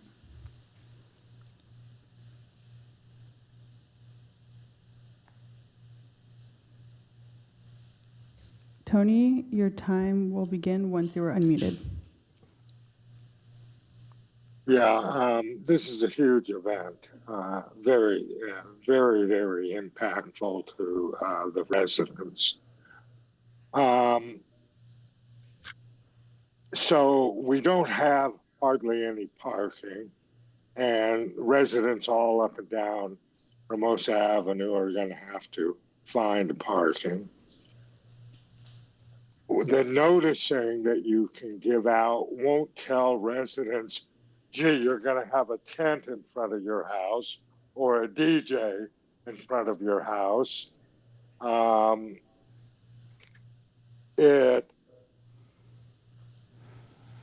It's just doesn't seem like it's going to add to the residents' quality of life at all. It's a big giveaway of resident quality of life for the vast majority of residents. That's the reality. You say you're going to recover indirect costs. Well, you've probably already had 500 hours of meetings with Nike. Are you telling me that you have tracked those times and are going to recover those costs or not? I also want to point out to the chairperson that when I say something is in disarray, that does not mean nefarious. They're two different things. Disarray is notifications that go out that really can't tell residents what they should expect in their own neighborhoods. I don't think you're going to be able to do that. This event is too big, and I strongly encourage you to not do this. Thank you. Thank you, Mr. Higgins. Holly, anyone else? We have one more speaker hand raised. David Grethen, your time will begin once you are unmuted. Hi, this is David Grethen, speaking as a resident of Hermosa Beach. I don't see what's in this for Hermosa Beach. I don't see a lot of benefit here. I see staff being distracted, even though we're getting compensated for the time reimbursed, but they're being taken away from serving the residents of Hermosa Beach. I see disruption to the residents and businesses. The centroid of this event seems to be really Redondo, so that's where the action is. That's where maybe the businesses will be able to get some benefit, some synergies. But having a DJ here and there, there's really not a lot going through here. This is just Hermosa opening up its public right of way so this event can happen and using our streets. And but I'd say, what's in it for us? Thank you. Thank you. Anyone else? There are no other virtual hands raised. All right, I'll bring it back. Absolutely. Hello, I wanted to introduce myself. My name is Jim Heim. I've been involved with these types of events for 20 years. Coming? I'm from New York, so I'm not local, so I appreciate that local knowledge is paramount and key. Your questions, you're asking all the right questions. I have managed close to 1,000 road races of large scale, including the New York City Marathon and the 3 largest half marathons in the country, one of which is the Brooklyn Half Marathon, which finishes on the boardwalk in Coney Island. So same types of issues you're talking about with the Strand and coexisting with the public and wanting to get to the beach. There are ways to look at that. One of the things we could potentially do is build a pedestrian bridge to go up and over so that there be flow throughout the event. And we can look at the width of the space that we need very late in the miles versus public width. Maybe we can delineate and have coexisting spaces there. So there are things that we can look at so as not to just completely close down. We're going to look at that tomorrow, literally. But I just want to make that comment that I would be happy to, our whole role in all this is to maximize the impact to the community and minimize the impact on the community. It's tough, it's a balance. There's no denying You do an event like this, there is impact on the community. But if you do it right, rising tide and everyone wins, and we're inspiring tens of thousands of young women to get out and be healthy and start running. So the demographic of this race is pretty unique and pretty amazing. Thank you. Anyone else? All right, I'll bring it back. Sorry, we actually have someone just raised their hand. Oh, great. One moment. The more the merrier. Laura, your time will begin when you're unmuted. Hi, yes, I'm Commission Park and Rec Chair. This event looks very interesting. I've been reading through the material, and I just want to give a different perspective from maybe a business and resident, and to offer something a little bit more balanced. According to the staff report, this is kind of like a pass-through event with, like you said, an estimated 10,000 runners and approximately 1,000 spectators. But it affects a lot of opportunity for our business to gain, access for their customers. So because it closes, it seems from Friday, late afternoon for setup, I guess, until Sunday. I'm just concerned that October is a prime revenue hours for our Hermosa restaurants and our retailers that serve our business community. So if this hard closure lasts 50 minutes, or the broader access limitations begin much earlier and can suppress traffic for the entire evening. And because the race starts and ends in Redondo, we risk having our city become more like a scenic corridor, not a spending destination. So the projected city revenue of approximately 16,000, I believe we should clearly understand the full cost recovery picture. I think that Commissioner Warner was trying to follow up on. This is not an argument against the event whatsoever. It's just an argument for strong conditions. If you guys approve it, I would just ask to have guaranteed on-course activations in our commercial areas, maybe a coordinated marketing plan directing runners and spectators into our Hermosa businesses, a formal merchant outreach before final route approval, clear parking and access mitigation planning, and obviously a post-event economic impact summary so that we can measure whether this disruption produced any measurable benefit. When we do events well, we do them well. But this is a huge footprint that could be an absolute win, but visibility alone is not economic vitality. And if we are going to absorb prime time closures and operational strain, we should ensure that there is a tangible benefit for the businesses and residents who make this city special. So thank you. Thank you, Laura. Anyone else? There are no other hands raised. All right, so this time I will bring it back. So I'm going to turn to Tom first. You sure you don't want to do that?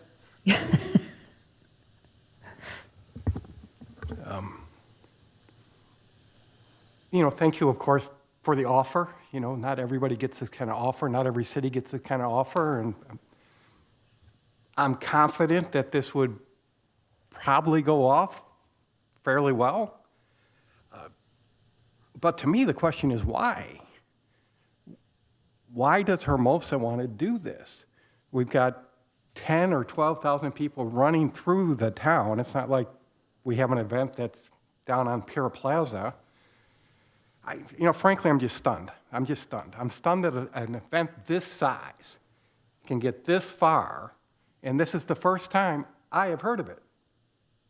I've been in, Parks and Rec Department, a half a dozen times the last 2 months? This is the first time I've heard of it, which means nobody else in town has heard of it. And we're being asked to approve an event where there's all sorts of details that have not been worked out because the event is ginormous. Mr. Higgins is right. We did do a Parks Master Plan. 70% of the people said that we have enough events in town, 70%. Mr. Higgins, you are wrong when you suggest that we're ignoring that. The only event we've added was the Galaxy Watch Party, and that's just a one-time event for the World Cup. So, I mean, there's just no way I would do this. All right, Elka. Yeah, I think what you're doing is great. This run for women and getting younger women involved in running is a pretty unique event. And I think where the problem arises is because the timing. You know, we've got 2 other major events happening on that weekend. We've got the Skechers, I believe that's a level 3, and then we've got a volleyball tournament, which is a level 2 event. And that's going to be thousands of people down here.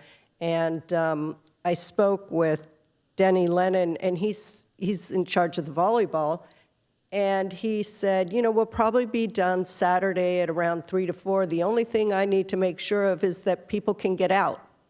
And they have to cross the Strand. They have to go to parking. A lot of people are not local that are participating in that. He's got Da Vinci School, all sorts of schools from outside of the area, so there's no walking or bicycles or anything. But that was his main concern. And I think that you're essentially shutting down the city for businesses and, you know, for residents. And that's a huge impact in Hermosa. I mean, you won't be able to get in and out. And once you shut that main Hermosa Avenue, people are going to go into the residential zones. So you're going to have parking and people driving up and down looking for parking. And, you know, 3 events, and to have a third event with 11,000, 12,000 people running through the city, and, you know, what do we gain from that, is my question. I think we gain a lot of disruption, and the master plan says we have enough events, and adding this, I think, is ignoring a master plan that a lot of people spent months developing, a lot of input. Now, Manhattan Beach next door said, we can't do it because they have 1 Skechers event. We have 2, and, you know, it just doesn't make sense. So I appreciate what you're doing, but I don't think it's the right thing for Hermosa, and I'm sure you have some kind of contingency plan where you can increase the route in Torrance or Redondo or go into other parts of the South Bay. Commissioner Warner, I just wanted to clarify that on the day of Denny's AAU High School Boys Beach Volleyball League matches and Skechers, that would just be their teardown date, and they've already agreed that they would load out before those events enter Hermosa. Okay. Mm-hmm. Thank you. Todd? Yeah, so I guess a couple of things. One, on the number of event days, you know, it's something I try to pay attention to too. By my own count, I look back 2024, 2025, 2026, and we are actually decreasing the total number of event days. Level 3 special event days, I should say. Very specifically, I looked at that.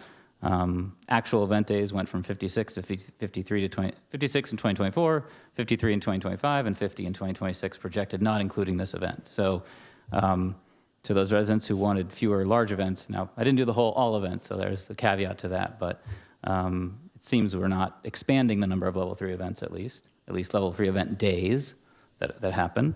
I definitely also have concerns about the overall benefit versus cost to Hermosa with this.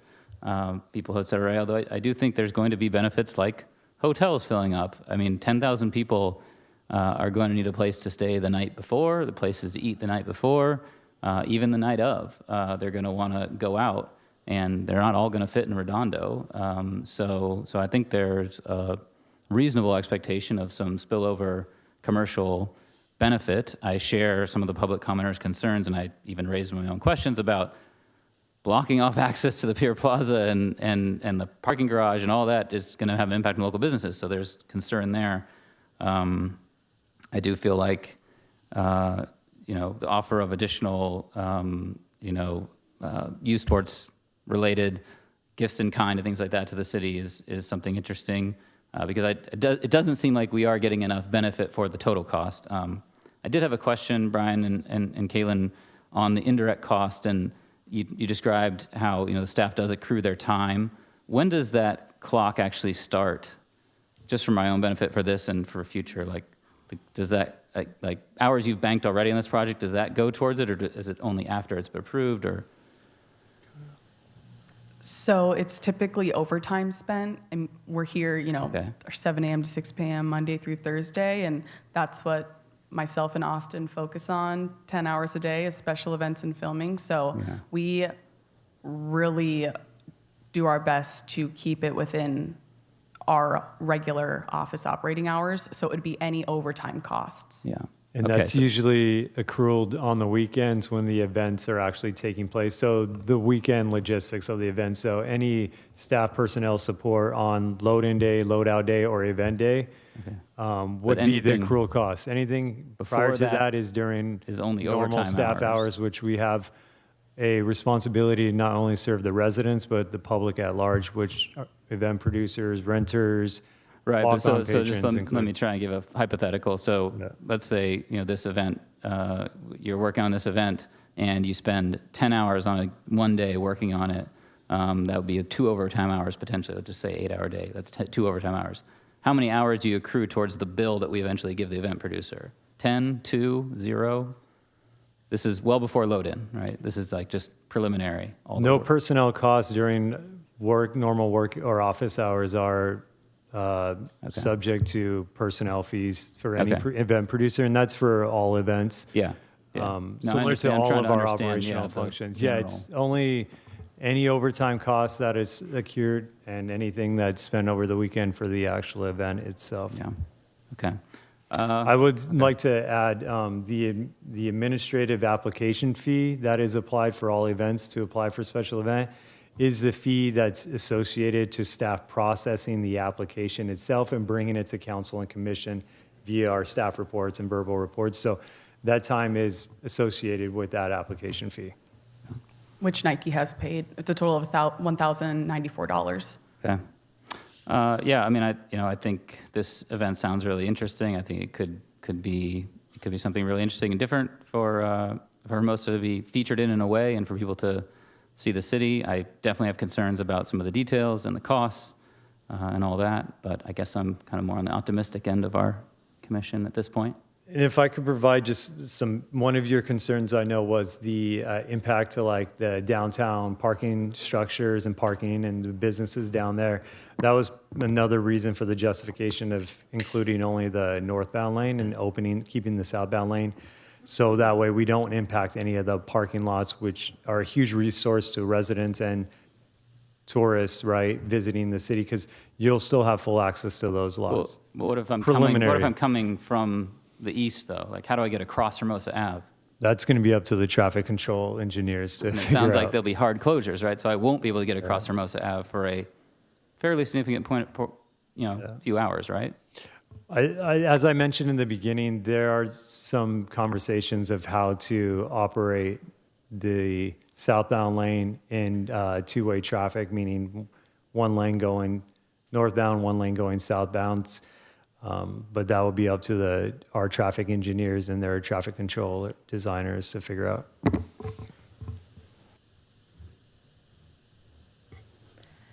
I don't think it's a question of the timing on the calendar.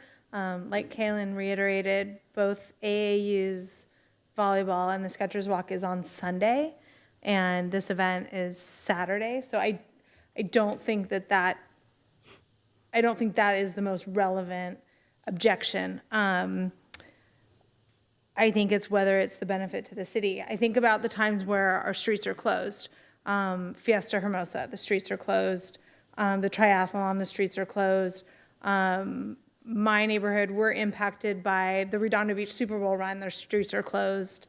And it's, for limited hours, and we adjust and we make do, and you don't move your car or you bike or you figure it out.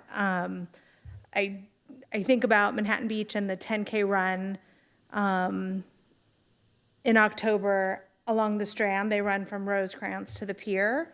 They have a different element in that they have the bike strand and the pedestrian strand, but their strand is closed. Because you run from Rosecrans to the pier, it's a morning, so you're not impacting as much business activity, but it happens. So I think there's a way. I just think that there's not too many, but there's a lot of unknowns on how the logistics would play out. But that's not my specialty. I don't know how to do that. So I'm open to the idea of it, to figure out how that works. The hard closure on the Strand, I thought you made a really good point, is how do people get from the sand back to their car? How do you get to the parking structure if the northbound lanes are closed and you need to access parking?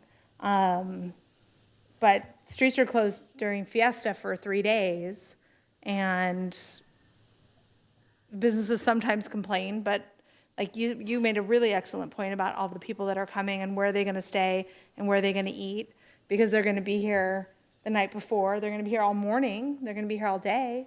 So that could potentially be a benefit. So I think there's a lot of unknowns, but I'm not necessarily a no on it. Yeah, and I think you bring up a good point. With the Strand, that'll be up to their events team to figure out the logistics. There are, similar to our filming program, when we have filming taking place on the Strand or on the beach, we have what we call like the intermittent opens and closings, where we allow 3 minutes of filming stops. You allow pedestrian traffic to go through, then they freeze the pedestrian traffic and allow the filming scene to take place, and they just recycle that approach. That's something that the commission can consider for a recommendation. But it's a little harder to stop a runner. Yeah. I get it. I'm not saying it's possible or impossible. I'm just saying those are just practices of what we've seen. The timing on the Strand, though, it would be towards the end of the run, and there would be breaks. I don't know what 10,000 runners look like. I don't Right, know. and we don't have the data to support what the pedestrian traffic or bike traffic looks like on the Strand in the evening time, but I would suggest that our Strand is more popularly used during the daytime compared to at night when it's colder and dark. And you're looking at a mid-October time frame, which it could be 90 degrees in California, or it could be 52 and foggy and cold, and nobody wants to be out anyways. I do appreciate, I do. That's sorry a to interrupt you. variable, that we'll just have to see situationally. It also bodes well, I think, that you're all here to present it to us. I think that shows a good partnership in the making. So I'll say that too. If I could just Let us ask, and then we'll come back, because this is going to be a few minutes. So let me just, with what we have so far. And so my biggest worry is that we have not, this is huge. This is the Kids' Choice Awards on steroids. And what concerns me most about all of this is the lack of participation by the public. And I honestly believe that if we had noticed a different way for something this big, we would have gotten more feedback from people. And that's, although we are only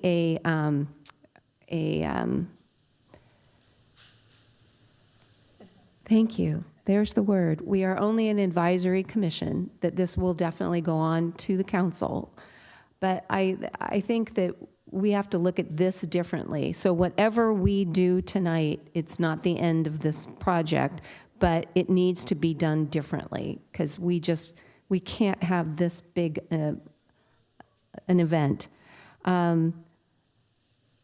So the notification, I do really appreciate the creativity of possibly building a bridge or two to help us get people across the Strand.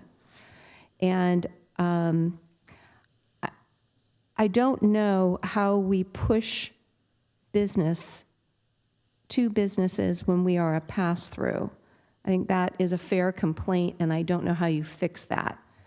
Well, we could have big old watch parties at any business on the Pier Plaza or on the Strand. I don't know. So that's for them to figure out. But yes, that is a huge concern. Your comments about the hotels and the restaurants are fabulous.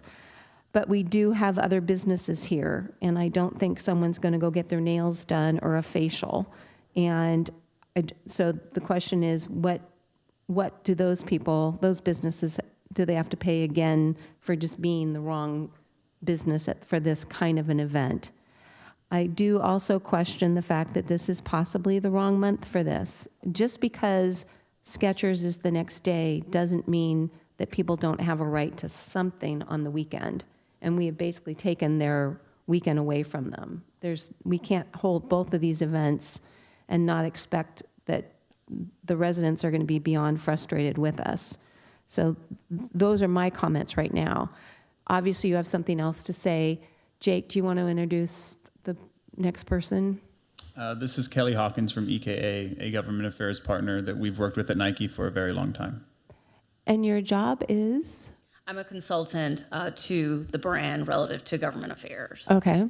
So thank you all for your comments, feedback. I think they're definitely thoughtful, as well as I think just being mindful of the residents and businesses that you have here in the city.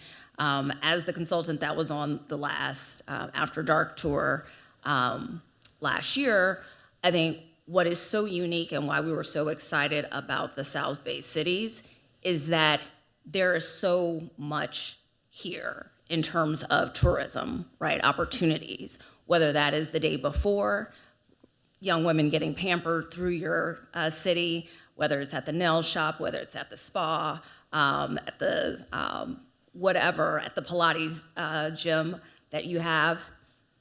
But I think one thing to just remember as you're thinking through this process, this race has not even been announced publicly to the world.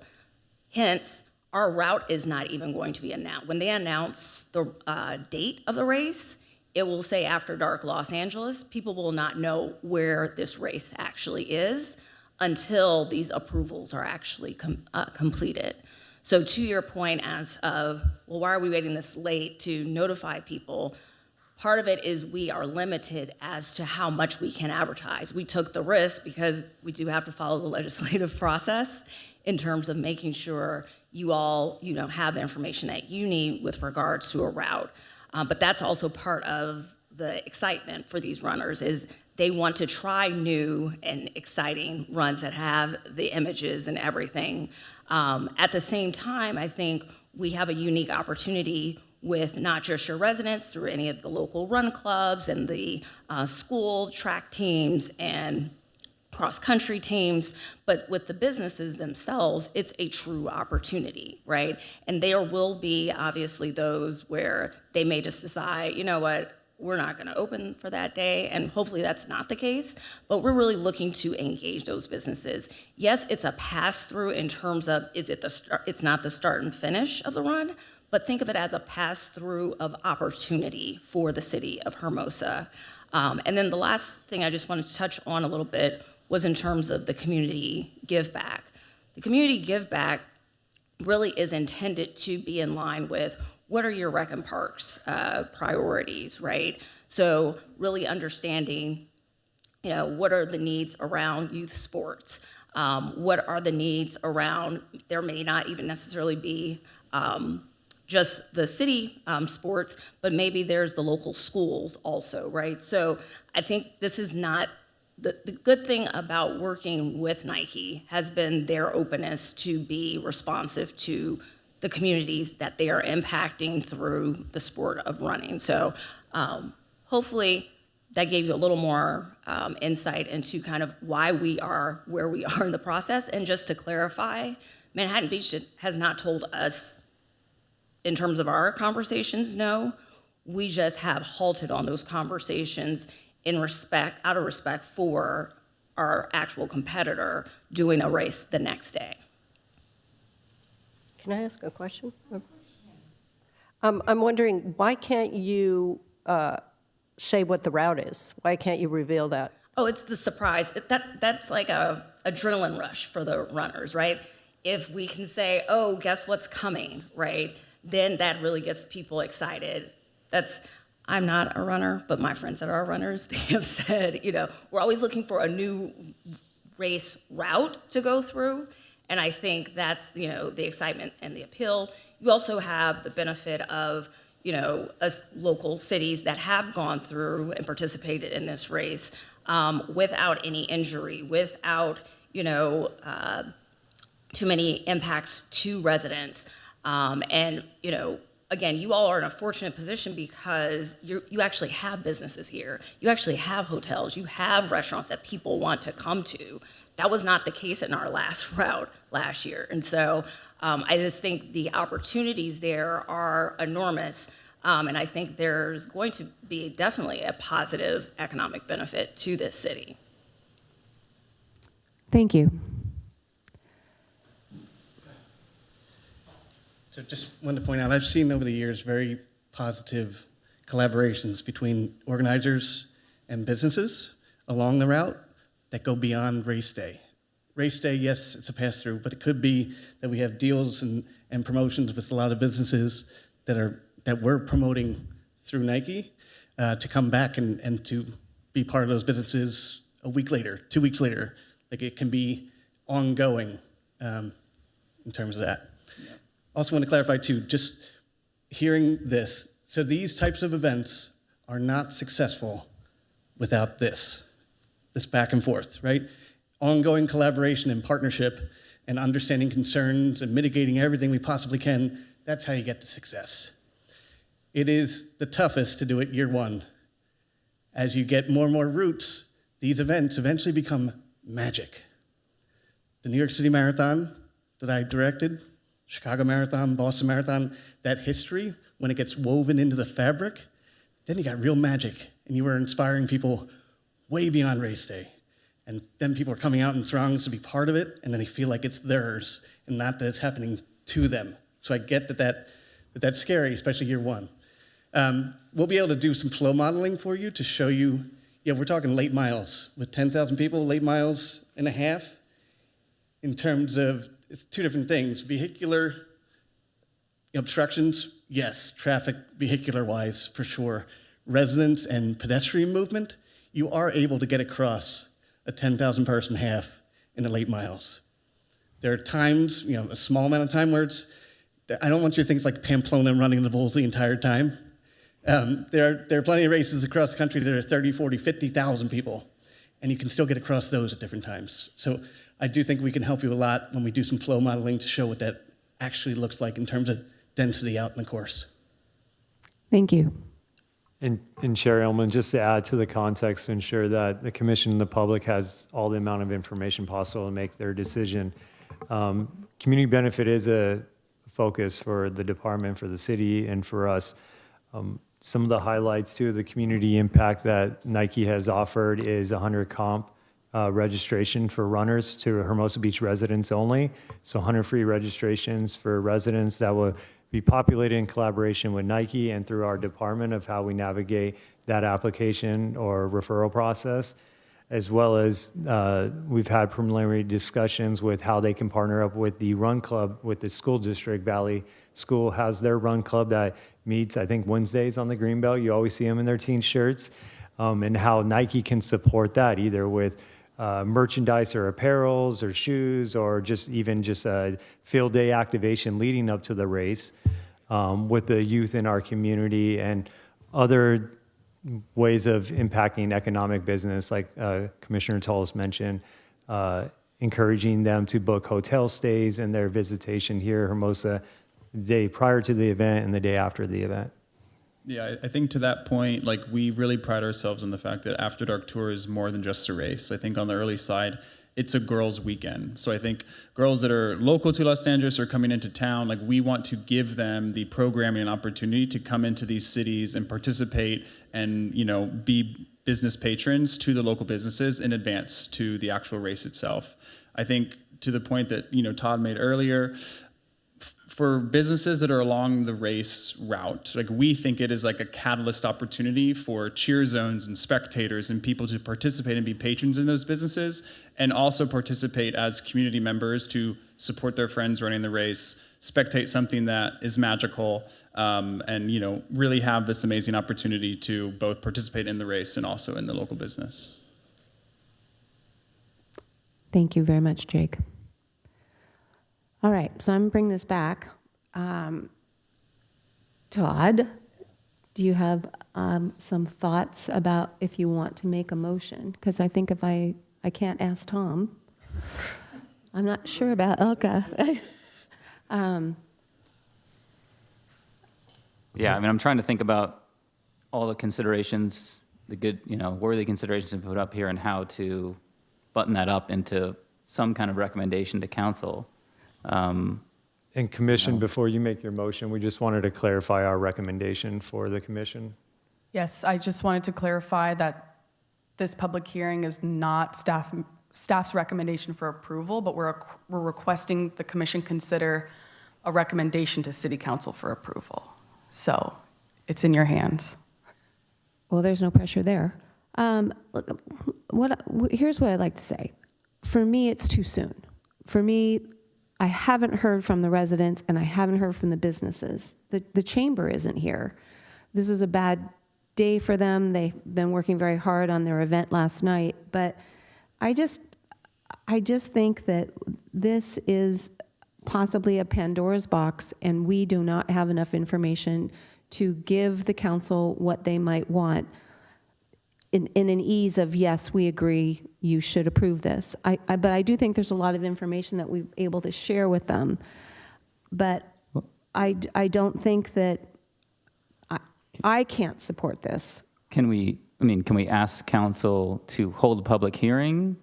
Not necessarily recommend, but staff recommendation is council hold a public hearing, maybe a chance for more public input, and also itemize to council our key concerns around the significant impact to residents and businesses in Hermosa, the risk of the cost benefit being there, and the risk of some of the complicated questions, logistical questions that have yet to be answered. Kaylin, you seem like you have something to say. I was going to say, as we were sitting here talking through getting more public engagement, which is always our goal as a department and a commission, we want to make the best decisions and recommendations on behalf of the residents and the city. This would go before the council on March 10th, which gives us a month from today. So I was thinking, if it's feasible for Nike, is there any way we could potentially start with mailers between now and the city council meeting, or any type of additional public notice to get more involvement with residents and tourists before the March 10th city council meeting, along with the commission's recommendations to city council? Because we do have the newspapers, and we've always got all of our fun Facebook groups. The public hearing notice for this meeting tonight did go through the media outlets and Eden notifications. Yeah, I don't feel that this is just an unusual event, and I really question, the fact that none of us knew this was going on until we got our agenda, I think says a lot, that it's been under the radar for no other reason than working hard. But And to clarify, the public hearing notice that went out to the public regarding tonight's meeting does include the city council meeting on that public hearing notice, and it does include the table of all the streets that are impacted for potential street closures. Okay. I also question this weekend. We're just, that weekend is just massively busy anyway. So again, I've already stated that. So if you would like to make a motion, I encourage you to do so, because if not, I'm going to turn to Tom. Well, yeah, then, I will make a motion that we recommend holding a public hearing, on this event. Recommend City Council hold a public hearing on this event to consider its approval, and in light of that public hearing, make sure the City Council is aware of our primary concerns around the event, so that it can be debated further, the public. Well, it's going to go before the council anyway. This will move ahead. Just because we don't support it, it's still going to go to the council. Correct, and I think that's Commissioner Tullis's motion, is that that we do pass forward that recommendation to hold a public hearing, which it will, but to include your concerns, which we could update the staff report that's going to council to include commissioners' feedback and concerns. Yeah, I don't think my motion says one way or the other, we are recommending a council approve or not approve this. We are just recommending council hold a public hearing. Like, I guess the alternative is to not hold a public hearing, right? Right. So that's Okay. my motion, is to have council hold a public hearing to consider approval of this impact level 3 special event. Tracy?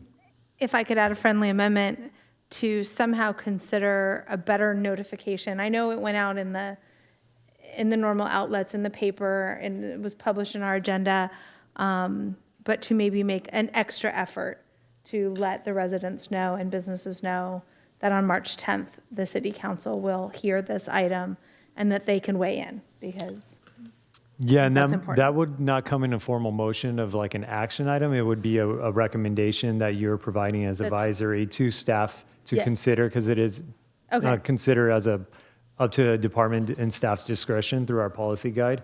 But I think Caitlin noted that, through all of this conversation, we are, I think, collectively seeing the benefit of doing direct notification prior to that council meeting to residents. So however that needs to be a recommendation, I can withdraw it as a friendly amendment and second your motion. Holly? Voting is now open.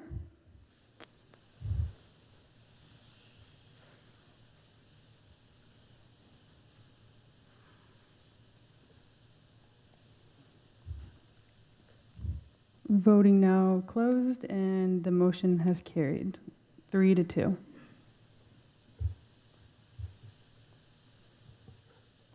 All right.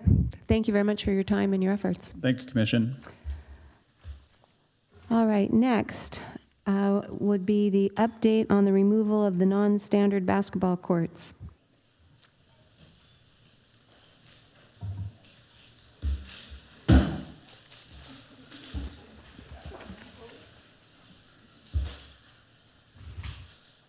Good evening. Good evening. If we could bring up my presentation.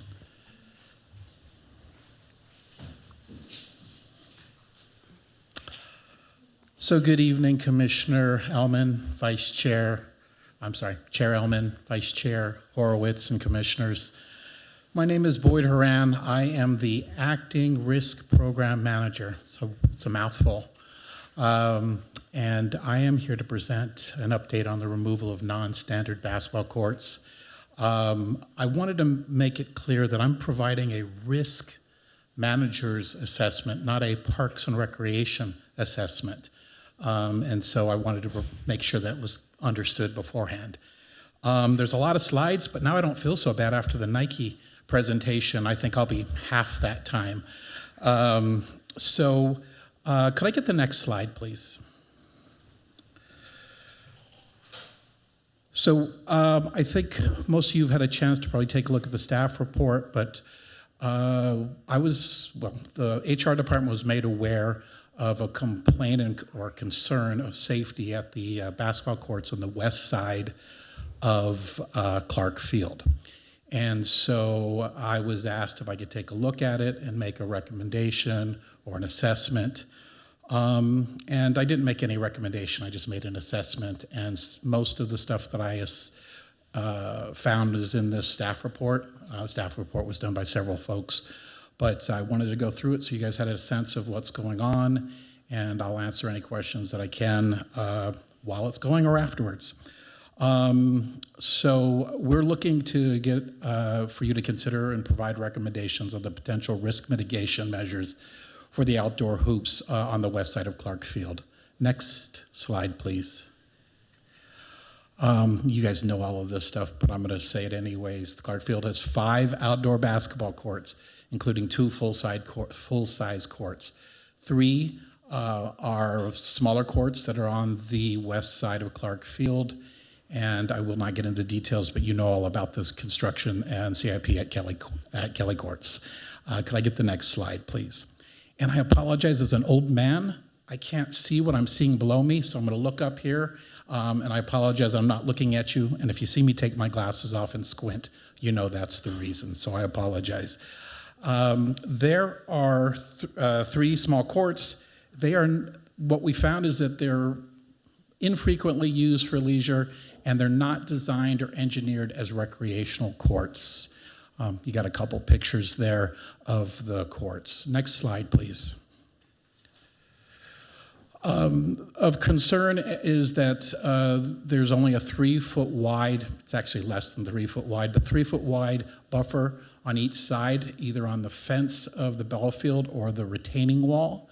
And that the standards typically are a minimum of 3 feet, but that in high traffic areas that you'd have 5 to 10 feet of clearance area, which we don't have in this area. Next slide, please. So what I'm going to do is I'm going to discuss 4 main areas. One will be site constraints and safety concerns. One will be the informal play and design standards of the area, risk mitigation options if hoops are retained, and prior claims and lessons learned. Next slide, please.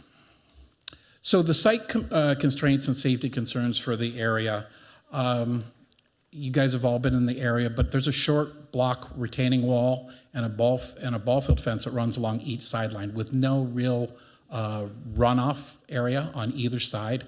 So if one was playing, the unfortunate thing is there's nothing but a hard fence and a concrete foundation on the baseball side and the retaining wall on the other side. And of more concern in some respects is that it's a shared area with pedestrians and vehicles, maintenance vehicles, and this would be the emergency throughway for an emergency vehicle if we needed to have an emergency vehicle. Next, please. So this, I think, is more important for you to understand, but what really makes us have to consider what's going on here is Government Section Code 835. And what it says is that when conditions raise concerns regarding a potential dangerous condition of public property, particularly if the city knew or reasonably should have known of the hazard and failed to take steps to mitigate it, we may be liable for that. Next step. So the question really is what does Government Code section say? Why do we care about it? And the first thing is that it's the primary law that governs, like when I take a look at it or when cities look at things, governs the liability of injuries caused by dangerous conditions on public property. It allows public entities like us to be held responsible for an injury if the injured party could prove several points.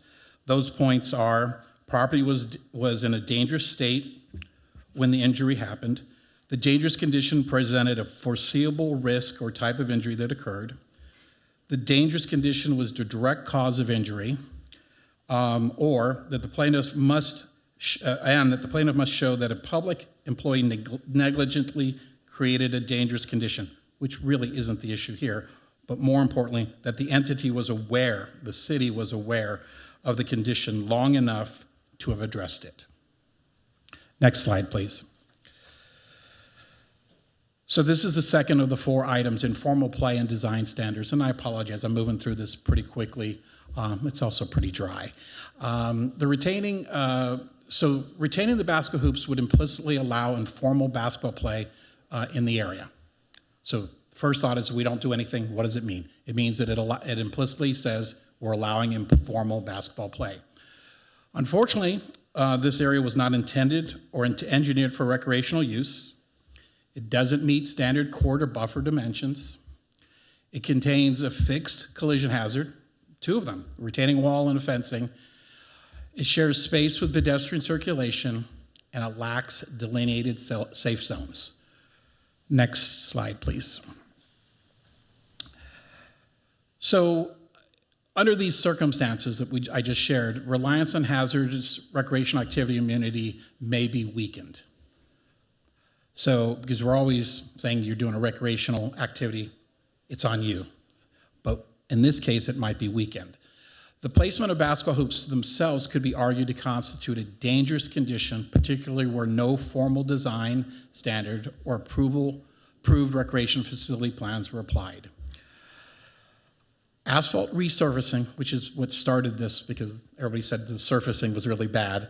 The asphalt resurfacing alone would restore the walking surface, but would not address wall proximity. It wouldn't address the fence proximity.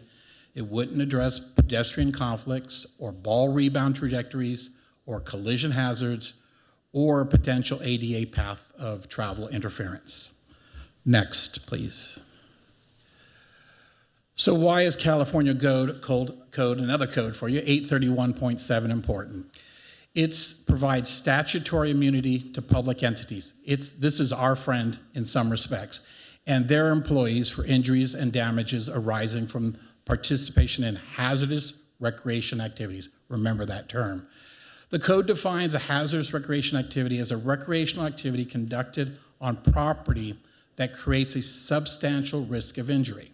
Examples are, and I'm not going to go through all of them, but you see surfing, diving, mountain biking, cross-country or downhill skiing, bicycle racing, jumping, BMX. Next slide, please. So there are exceptions to the immunity, though, and immunity is not absolute. A public entity may still be held liable under Section 831.7C if we failed to warn, if we charged a specific fee for that area, if we were negligent in maintenance, or if we were grossly negligent. Next slide. So really the question is what does 831.7 say about basketball? I mean, we don't really care if it's BMX or any of those sort of things. We care about basketball. And it doesn't explicitly name basketball in its list of hazardous activities. It applies to any recreational activity on public property that creates a substantial risk of injury. Regarding non-standard outdoor basketball courts, the following rules would apply, exceptions would apply. The hazardous activity definition, under the hazardous definition, basketball is often categorized as a body contact sport. Under the section, public entities like ours are generally immune to liability arising from those activities. Next slide. As I said in a couple slides before, there are those areas like biking, BMX, that come under play here. But the problem here is that the most crucial for critical non-standard courts, we have the immunity removed, unfortunately, as an injury is caused by public entities' neglect, failure to properly construct or maintain a structure or recreational equipment used in the activity. So the example I would use is that if you're playing regular basketball and somebody elbows you and you get a broken nose, we're not liable for that. If the court's well maintained and you slipped and you tore your ACL, we're not liable for that. But if you were on the sideline and you got pushed into one of the retaining walls, we would be liable for that. If you were pushed into the fence on the baseball field side, you would be liable for that. If people were walking through the area at the same time and there was a collision, we would be liable for that. So that's where the delineation is. Next slide, please.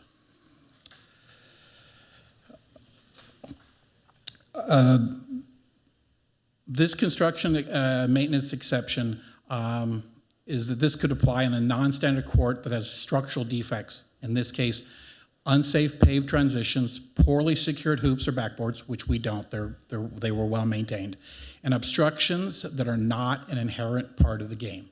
So a retaining wall on a baseball field fence are not inherent parts of a basketball court. Next. So we talked about some of the issues related to immunity. If we fail to warn, our immunity may be waived if the entity fails to warn of a known dangerous condition that is not a reasonably assumed risk of the sport itself. And the primary assumption of risk, courts often rule that players assume the inherent risks of the sport. again, the idea of getting elbowed. However, a non-standard court design that increases the risk beyond what is normal for basketball might still lead to liability. Next, please. The informal play standard. Staff is assessing asphalt resurfacing options to address surface deterioration and is not proposing to restripe or formally designate courts in this location. So I've heard some comments that said the courts don't have lines, they're faded out. I took these pictures yesterday. Clearly, there are lines on the courts.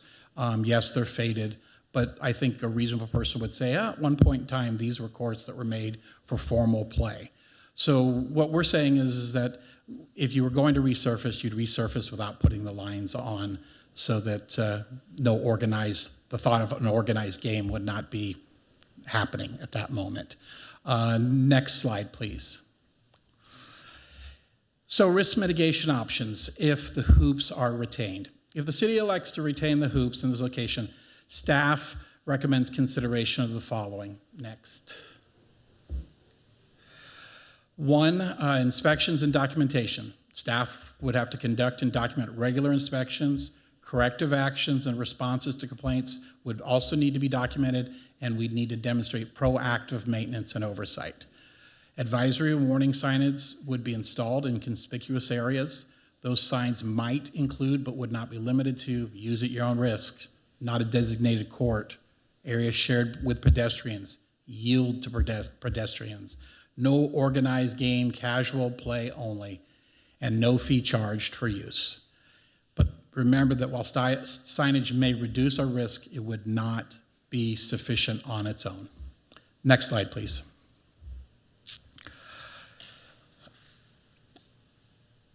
So other things that we would need to take a look at if we were to leave the hoops up, we'd need to take a look at the pedestrian flow management.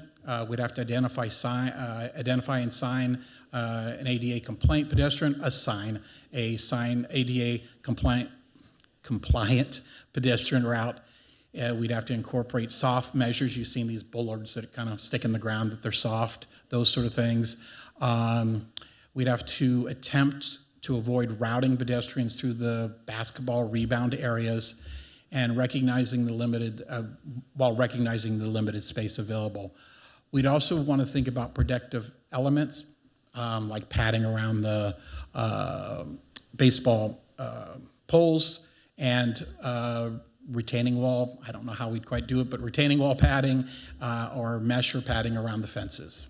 Next step. And then the last thing we'd have to do if we were going to keep the hoops is we'd want to have the council to approve a statement of intent. And we would want them to adopt a formal policy. I'm going to read this directly because it's important. A formal policy statement documenting why the hoops remain, what mitigation measures are implemented, who is responsible for inspections and maintenance, and that residents requested retention of the hoops. This helps demonstrate a deliberative policy decision rather than negligence. To demonstrate reasonable care, the city would need to maintain records, I've shared this earlier, of inspections, signage installation, physical mitigation measures, adopted policies, and complaint tracking and response logs. Next, please.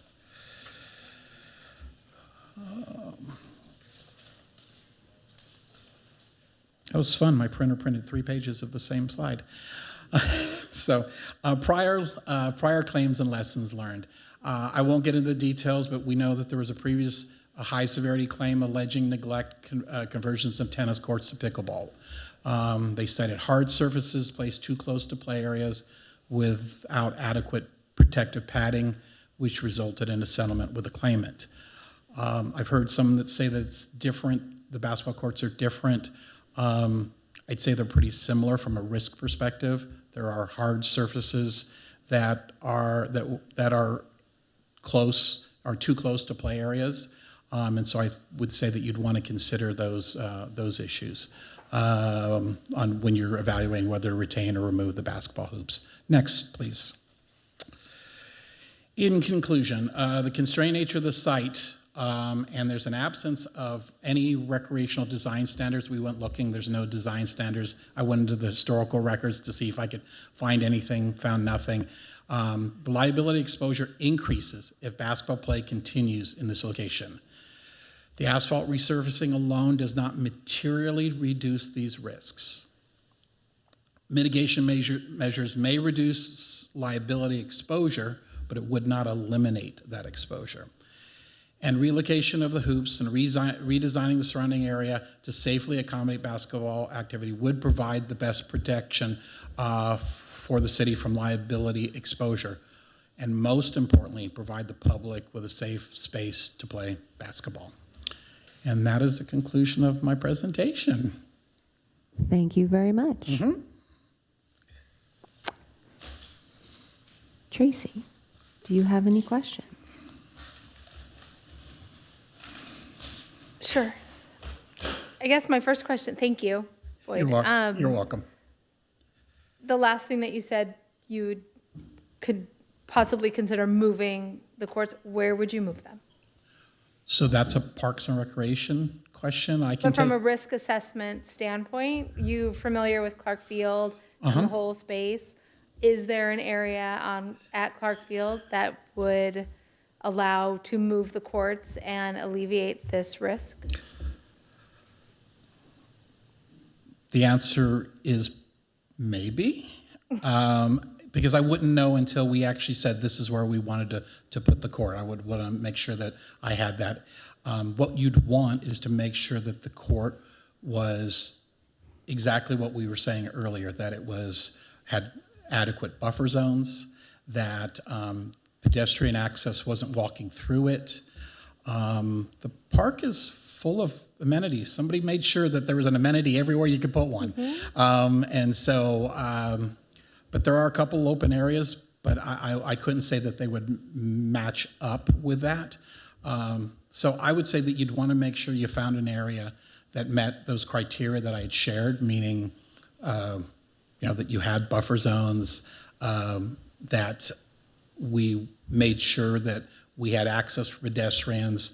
That would be my response. The only area on that park that looks that way is the area that's the entrance to, what is the side street there? I just went brain dead. Yeah, maybe in that area, but again, without seeing the size of the court, and that I would say, Do you know when the basketball court was, I'm not even going to call it a court, the basketball hoops were put up? So being new here, I did a lot of research. I went through the Historical Society, I went through our stuff, asked questions of everybody. No, is the answer. And has there ever been any incident or injury that you know of? So we went through our records. We saw no claims for that area. And the only reason why it came up is because we were asked, because somebody had a concern from the public. And so we took a look at it because we respond to public concern. But yet, one of our callers earlier, I don't know if you were here, during public comment said that he had called in, I think he said last year, and one of the rims, there was an issue and it was replaced. Yes, I didn't know anything about, I've only been here about 4 weeks, so I don't know anything about it. But I would say from a Parks and Recreation and Public Works perspective, good job. So someone called in recently and said they were concerned about it. All I can tell you is that Public Works Director came to me and said there was a concern, and so we took a look at it. Okay. Before we go on, With the asphalt, the problem was with the asphalt. Right, started with the asphalt. Which stretches all the way from the parking lot at 11th all the way around. Correct, absolutely. So the problem really is the whole service road. Thank you. So I only looked at the area where the basketball courts were for play. I didn't look at the rest of the area.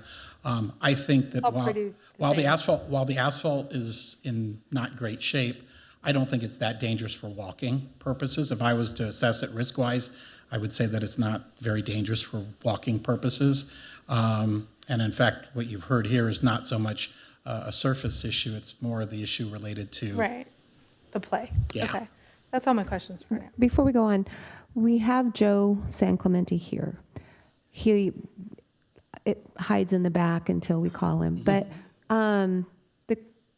the questions tonight are, although, yes, we know that it is about the the safety of the court, but we have a lot of other questions to ask and probably bring this back in the future, I'm guessing. But can we find out from Joe what happened? The phone call came in questioning the safety of the surface? That's correct. I think that was mentioned earlier. We get requests all the time. Can you put a net on a hoop? That's an easy go Hermosa request. It was done within a day. There was another request that came in about surface condition of the pavement being in poor condition, which led to further inspections. We have a duty to follow up and look into things to see if things are safe. This court has been here, these courts have been here for many, many years. They're not well maintained. And I think, as Boyd had indicated, while we have what we feel is a safe surface for walking conditions, it's not necessarily a safe condition for playing conditions for what used to be a striped court. Typically, basketball courts that are striped have a surfacing material. If you go out there, you'll see that the aggregate is very worn away. Once again, we go out, we repair cracks. We've done pothole repair in the last couple of years repeatedly through there because it is a very heavily traffic location and is something we'll continue to do. Ultimately, we need to repave the whole loop road, but that's pending high demand for other resurfacing needs in the city. I have a quick question. When the complaint came in, was it just for the basketball area or that entire road, the access road and all the way to Cypress Street as well, or? It was related to the basketball court location. So specifically, That's basketball. correct. Joe, if the city moves to put the hoops back up with signs to mitigate risk, and the city agrees to maintain it, do you have an idea of what that would cost and the time it would take Public Works to maintain those courts, the hoops? So there were a few items that Boyd had outlined. I think it would be recurring inspections. It would have to be resurfacing. We'd have to figure out the buffer area and then also the padding. I don't have costs for those. Padding can be expensive, and to figure out how to install that on a wall, an old wall that's not in great shape, we'd have to sort that out. Our team is pretty busy, as you may know. We have a very full capital improvement program agenda, so the question would be, how would this happen?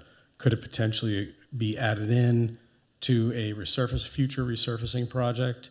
Potentially, but that wouldn't cover the padding work that we would have to sort out how to do. So my short answer for you is it would have to be determined, and it wouldn't happen immediately. All right. You have any more questions? Okay, Todd?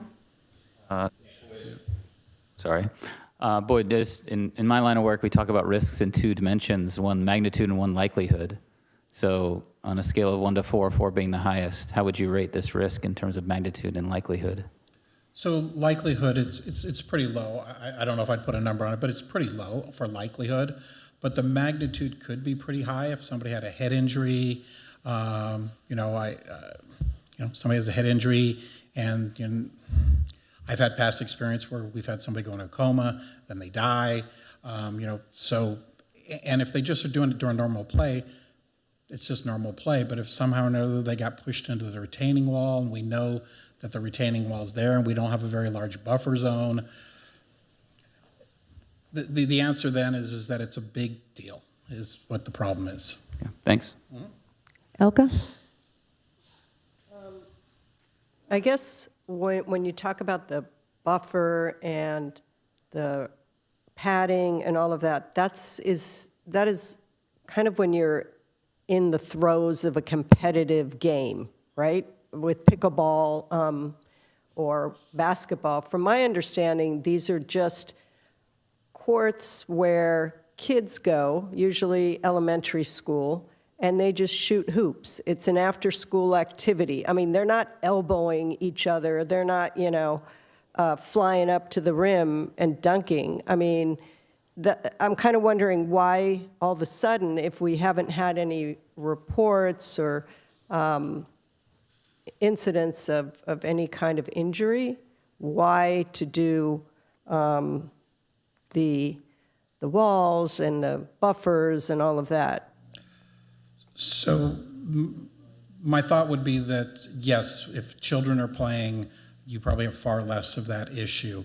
But even the child who came up earlier said that he's seen adults play at that court. And so, and he has no ulterior motives. He's just telling me he's telling us what he saw. I'm going to tell you right now, if you take two or three people or 4 people that are adults that are playing, it turns into a game pretty quickly, and that becomes the problem. You're not wrong as long as you have a 7, 8, and 5-year-old shooting baskets, especially on the 9-foot side of it. I would agree that the risk is far lower, but we don't say that you can't play at the basketball courts if you're over a certain age. Anybody can play at those basketball courts, and so I'm looking at the risk all the way across, and I've not heard in my short time that these are only used by my children, and I was reinforced by what I heard today. So that would be my thought. And then the inspections would be regular, monthly, or how do you foresee that? I apologize. That would be to be determined, but the most important part is that you're doing them on a routine basis, and that you're maintaining that routine. It could be weekly, it could be bi-weekly, it could be monthly, but you'd want to make sure you were doing them. You'd have to have a reason for why you establish that frequency. And once you come up with a good reason for that frequency, and I think parks would probably have a lot of standards, including playground inspections and those sort of things that fall into that similar category. So I would defer to them, but something that's on a regular, ongoing basis. Okay, and one last question. The existing basketball courts, they have buffers and all the padding? I did not look at the existing ones, meaning the ones in question. Kelly, next to the tennis and pickleball. Brian, can you speak to that, or someone? I can speak to Kelly. Part of what we were doing with Kelly Courts is bringing all the facility up to current standards. So that includes bringing pickleball up to current dimensional standards, bringing the tennis court up to dimensional standards. We actually had the required buffer zones for basketball, but we were very careful to ensure that we had a designer to do layout and ensure that it met the required dimensions and offset requirements. We're also looking at some padding, I believe, on the hoop rims, and there's additional padding that's going in the facility, but we have the required buffer in that new facility that is under construction now. Okay, thank you. Yeah. Tom? So if we turn these baskets so they're flush with the retaining wall, so they're not a court anymore, you would still say, you as a risk manager would say, we still need padding? So if we turn them so they were facing, or your back would be to the retaining walls? On the retaining wall, we've got the retaining wall here. We put the basket right up against the retaining wall, and now we shoot baskets, which is what they're doing down there. They're just shooting baskets. Do we have a padding issue there? And if we do, don't we have a padding issue at moon dust? Don't we have a padding issue at 4 other places in town? So if you put the basketball pole right against the retaining wall, if you put it against it, you'd have an issue. If you had a 3-foot buffer, because it's not an area that people would be walking behind, that would meet the standard for buffer area if you were that direction. So then I would recommend padding the pole, and the wall behind it would not be a problem.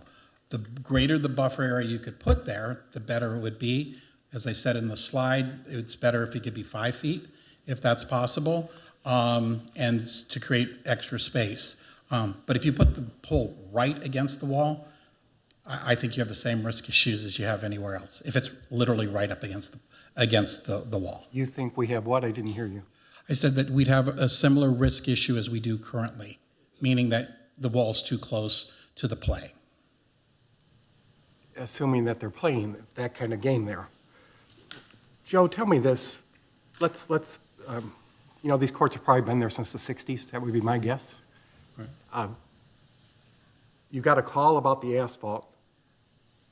And then on Monday, the backboards are just taken down. There's no notice to anybody.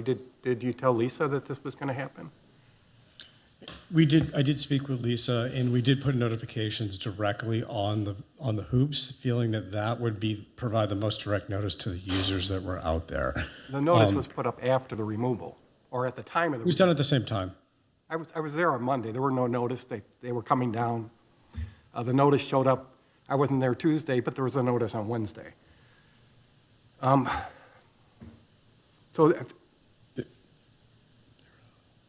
Other than, I'm not even sure what you're suggesting we do there. Is your only solution as a risk person for the city, the only way we can eliminate liability in your mind is just to remove them? So yes, the answer would be yes. If you were looking to eliminate liability, not minimize liability, but to eliminate it, yes. What's the plan for resurfacing, or is there one? Forget about the basketball court. Forget about the hoops. Mm-hmm. Is there a plan for resurfacing that area? It is in a pipeline of very high demand locations throughout the city. We have a lot of paving needs. It is a known location that will eventually be repaid, but I couldn't give you a timeline of when that's scheduled because there's so many needs. It's not in our current project. Right now, we have a slurry seal project that's going to be going out to bid in a few months. That's going to be dealing with high priority slurry seal locations citywide. And then we also have an annual paving project that's going to be going out to bid in the fall to hit other high priority locations. The city does a pavement condition index every 3 years, and we determine where the highest priorities are citywide. And we only have a limited budget to do this each year. We've gone to council the last few years and requested more and more money to be able to maintain our pavement, which is in declining condition.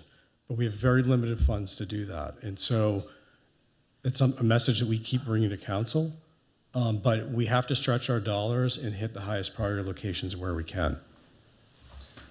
Brian, where does this go from here? Are we just being asked to give some recommendations? I guess one recommendation could be, okay, take the courts down, never put them up again, it's too dangerous. Another recommendation could be, think about doing X, Y, and Z. Is it going to council, or is it just going to staff, and then where? At this time, this is just coming back internally to staff. So you're making just comments and recommendations, essentially feedback for staff to consider in this process of, is that to further inspect the mitigation process, as he mentioned, which will not eliminate risk, but it will minimize risk, or do we want to continue looking at eliminating all risk possible with a complete removal? The one comment I will say about the courts is, for unbiasedly, because Parks and Recreation, we support all recreation in the city. And we do see the benefit of having 8-foot and 9-foot rims to shoot on at that location. Is although maybe the common practice by the public is to utilize those courts as a shoot around, there's nothing that eliminates play currently without removing the backboards and rim. Because as a product of recreation, as a boy, as a kid, we would play a game called 21, which is you're playing one-on-one, or if you had just you and your buddy, you would play one-on-one, and then you would shoot, and you would play horse. What I'm alluding to with these examples is there's nothing by currently having them stay in place that would eliminate the opportunity to play. And I think that's what risk management is stating. So we did what's been the best interest, or city staff did what's in the best interest of the city in protecting liability and public safety, and temporarily removing them so we can further investigate what to do next to make sure that the public can hopefully continue playing there, but how and safely. Could we configure them, forget about putting them against a retaining wall, can we configure them so they are absolutely not facing each other, so they're not a court, right? You're not running up and down between the two baskets. That's a Parks and Recreation thing. That's what I thought. Yeah, we would have to look at the layout. I mean, right now, I believe there's 6 baskets. We were in consideration of, do you just have 2 hoops and not 6? Maybe you have 1. Do you leave 1 currently where it is, or do you relocate it? Those are things that we have to further investigate throughout this process. I would add that, the lower the hoop, the more you're making it a child, youth thing. You're not eliminating the option of somebody wanting to dunk on an 8-foot court, but I do think that it does help in that respect, especially if what I'm hearing is it's more of a youth thing than anything else. That would be my thought. The last question for you, Joe, is not really totally related, but I have to take you up on the suggestion that if I put in a Go app request to put a net up, that net's up there in a day. You know, I put up a Go app for those courts. There were those courts right after COVID. It took a year for the net to go in. Last fall, I put the same thing in. We need nets on those courts because they were taken down. It took 3 months for those nets to go in. So I just take issue with the one day on the Go app. It isn't. And I know you're busy, but I just couldn't let that slide because I know those courts. Okay. Questions are, we could, I'm hypothetical here, let's just say we got rid of all of the back, the courts, and we put in one 8-foot court, and we put up a sign that said, no organized play, some words like that. Everything that we do, we're lowering the chances that we're going to have an issue. That's kind of where we probably are, some of us are thinking. But you're looking to check things off, lower, lower, lower, lower. We're never going to get to nothing because this is Parks and Rec, we have to do something.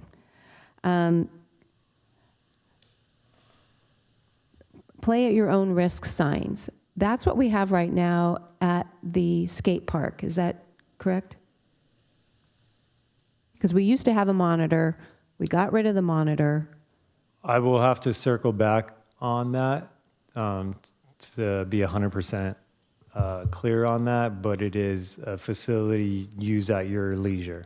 Okay. So these are things that we could look at. But right now, you're saying the only thing that we could do, as far as you're concerned, the professional that you are, is to get rid of those backboards and not allow anyone to play basketball at all with the condition of the ground and the location of those courts. So as it relates to playing basketball, yes, that would be the best way to eliminate your risk and liability. So the only place that we might be able to go, because we know that, my question, Joe, the MOU that you're working on with Hermosa Little League, in that you're resurfacing the area in front of the snack bar. Am I correct? So the MOU still would have to go to City Council before that can continue. So right now, there's still quite a bit of work to do with Little League. In their proposal, they had considered paving a portion of the loop road. A lot of that's going to be contingent on the design process and their success in raising donations, and ultimately council approval for them to move forward, which has not occurred yet. But yes, there is a potential plan that Little League may potentially pave a significant portion of the loop road, but those limits are TBD, or to be defined. Okay, and that MOU, is that supposed to be signed within the next couple of months? Staff is currently working with Little League. I can't give any more detail at this point on that, but we are considering bringing something to City Council potentially soon, but I don't have a schedule for that. All right. All right, those are my only questions right now. We'll open this up to public comment.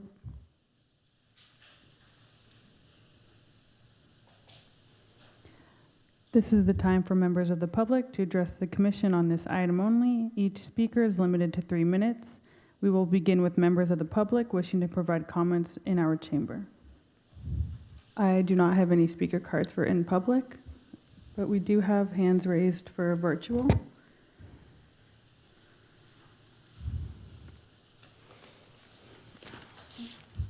Jesse, your 3 minutes will begin once you are unmuted.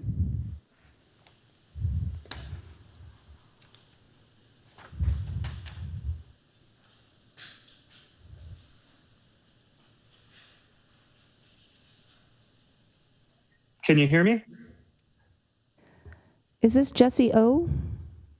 Yes, can you hear me? Yes, Jesse, I'm sorry, but you've already spoken once.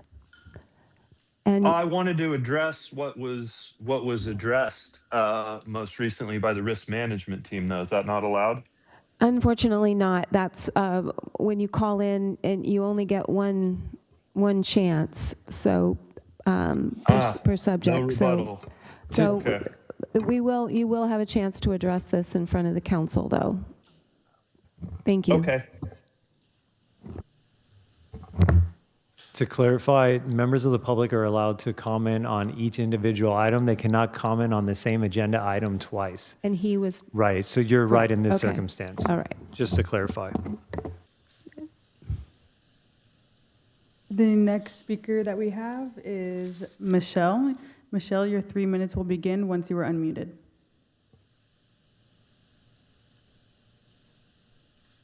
Hi. First, I just wanted to say thank you so much for taking the time to even have this conversation and not just go with, eliminating risk at all cost and taking away the play from our kids. So thank you for that. I am a resident of Cypress Avenue. I've been here for 20 years. I have walked through that area, going down to the bars when I was younger, and now I walk through that area with my 8-year-old, and it's, we live in a small town, but we've got big city lawsuits, so it's a little bit heartbreaking seeing that the courts came down without any notice at all, knowing that they've been there forever, and that. And that the whole area is really a play at your own risk zone. It sounds like many of you have been in that area. There is not professional playing happening there. I was not available for the comments earlier, but I'm just gonna quickly say that as an early childhood educator, and you guys seem like you agree that play is important, parks and recs are important, risky play is important, risk assessment is important. I walked through there, kids are playing and they'll stop and hold their ball as pedestrians go by, right? So this is just a little neglected nook of Hermosa that has some charm.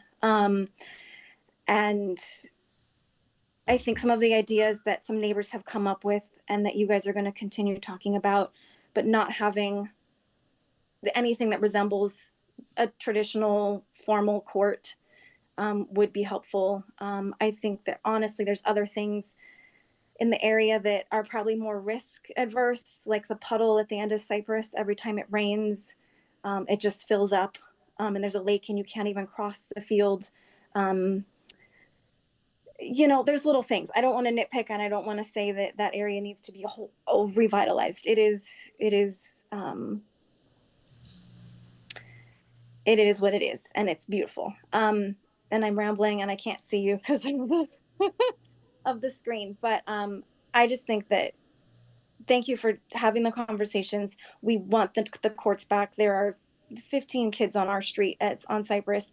I know several neighbors on other walking zones that just the kids are down there. Kids are playing when it's off season. Little League comes and they leave trash everywhere, and they, come and go, and we live here. We use it constantly, and yes, people don't see it because kids are out there for 20 minutes and then they leave, and I'm clearly heated. My kid doesn't even play basketball that much, but it is just a part of our community that I think it's special. We don't have a lot of outside spaces for kids. We don't have homes with yards. We don't have places for kid-sized hoops.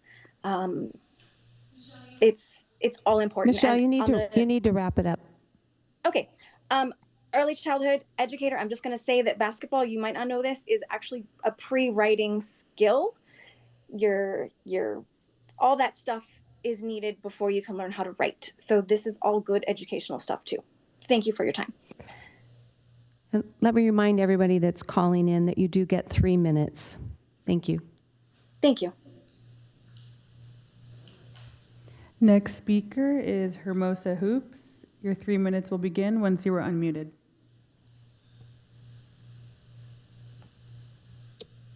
Hello, this is not Hermosa Hoops, it's Dan Madden, but I am the president of HBYB, and I guess our Zoom handle is Hermosa Hoops, which is pretty cool. Thank you for having me, letting me speak. On behalf of HBYB, the dozen board members, the over a dozen division commissioners, the 1,000 kids in the league, the nearly 2,000 parents in the league, I appreciate what you're doing, all of you. I'm calling in, doing my own risk mitigation at Disneyland. There's some risk here I see too that they seem to be doing nothing about. Anyway, I also live on Cypress Ave, and my boys, 3rd grade, 5th grade, and their friends are over in Clark Field every day. Sometimes 8 a.m. when we kick them out of the house when they can make noise, and sometimes till 9 p.m. or even later when baseball games go on. And we use those courts. My boys use those courts. I use those courts. I go out and teach kids how to shoot. I know Jesse O goes out and teaches kids to shoot. And especially recently, I'd say Cypress Avenue, Loma, 11th Street, and the friends that come with all of the, all those streets that I just named, there's been a massive influx in children in this area around Clark Field. And so those basketball hoops, especially in basketball season, and especially when Clark Field is closed for 12 weeks out of the year, including right now, those basketball hoops serve a significant purpose for our neighborhood and for the Hermosa community at large. So I understand the risk that's involved with having those rims over on the west side of Clark Field. I think, sorry, I'm telling my children I need a moment. But I think that area of Clark Field and Clark Field in general could use a little bit more love. And part of why I'm calling in and why I'm talking to you right now is because I think HBYB has been in a position to do some help and to provide some expertise, because a lot of us on the board, including myself, have a lot of experience running not just youth basketball leagues, but understanding basketball, understanding youth development. And so there's a lot of things that we could do to work with the city. We already work with Cambria and Nick and Parks and Rec and the schools. So there's something we want to do here to partner with the city and see what we can do about the risk mitigation, the courts. One other note, I know I have 3 minutes, but one other note, I wrote an email earlier today. And one of the points I wanted to make was, we don't have any public courts that are under 10 feet high. So that means to like HBYB can only have our kids practice on courts that are in schools. And schools are locked down on the weekends. They're unavailable during the week. And so these courts provide that opportunity for coaches and parents to go teach their kids to shoot, have kids go down and play 21, maybe. I don't know if I've ever seen 21 there because it's usually a little younger crowd.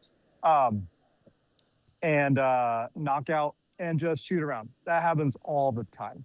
Never, I don't think I've ever seen an organized game.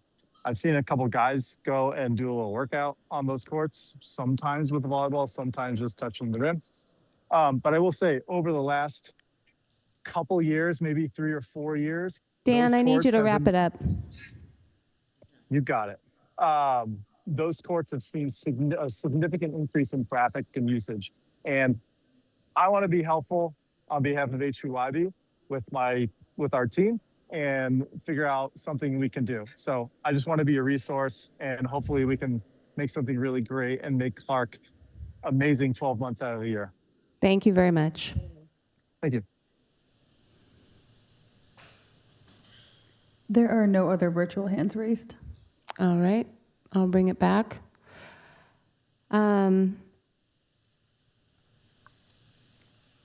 Trustee Elko, what do you think?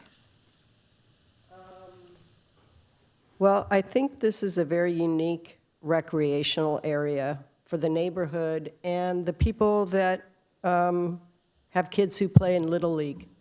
You had a couple moms who say, I spoke with some of them, they say they can't put basketball hoops on Cypress or some of the yards or the neighboring areas because the traffic is really, really bad, and it's a risk for them to be there. I think a lot of the kids and adults, the kids who play there, they were kind of shocked that these hoops went down, from one day to the next. And they've got a petition with 450 signatures. We heard from a 10-year-old, I believe. It's one of his favorite things to play there. I don't think you're playing, like adult play at these courts. So I think it would be a good idea to put back the hoops and the backboards and put a warning up, do inspections, do everything we can to mitigate risk. I think if we don't want to have that whole court dynamic, we can flip the hoops around. So they're just kids playing in front of one basketball hoop instead of like a real game type situation. Those kids are pretty smart. They're athletic. They know when to stop when people are walking through. They know that if they get near that wall, they're going to get hurt. If they go flying for a ball, they're going to hit that fence. And that's part of kind of learning and kind of say, and there will be warnings, but at the same time, I think kids appreciate that area. They want to be there. It's an outlet. Kids go from school and then they do homework or they're in front of computers. This is a space for them to play, to let out some steam, exercise. So I think we should do everything we can to bring those back. All right, Tom? Yeah, I would do one of two things. Either like Elka says, just turn them around so they're not aligned as a court. Drop in 3 instead of 6. Put in each of 3 different heights. Put in a full height and then an 8-foot height and a 7-foot height.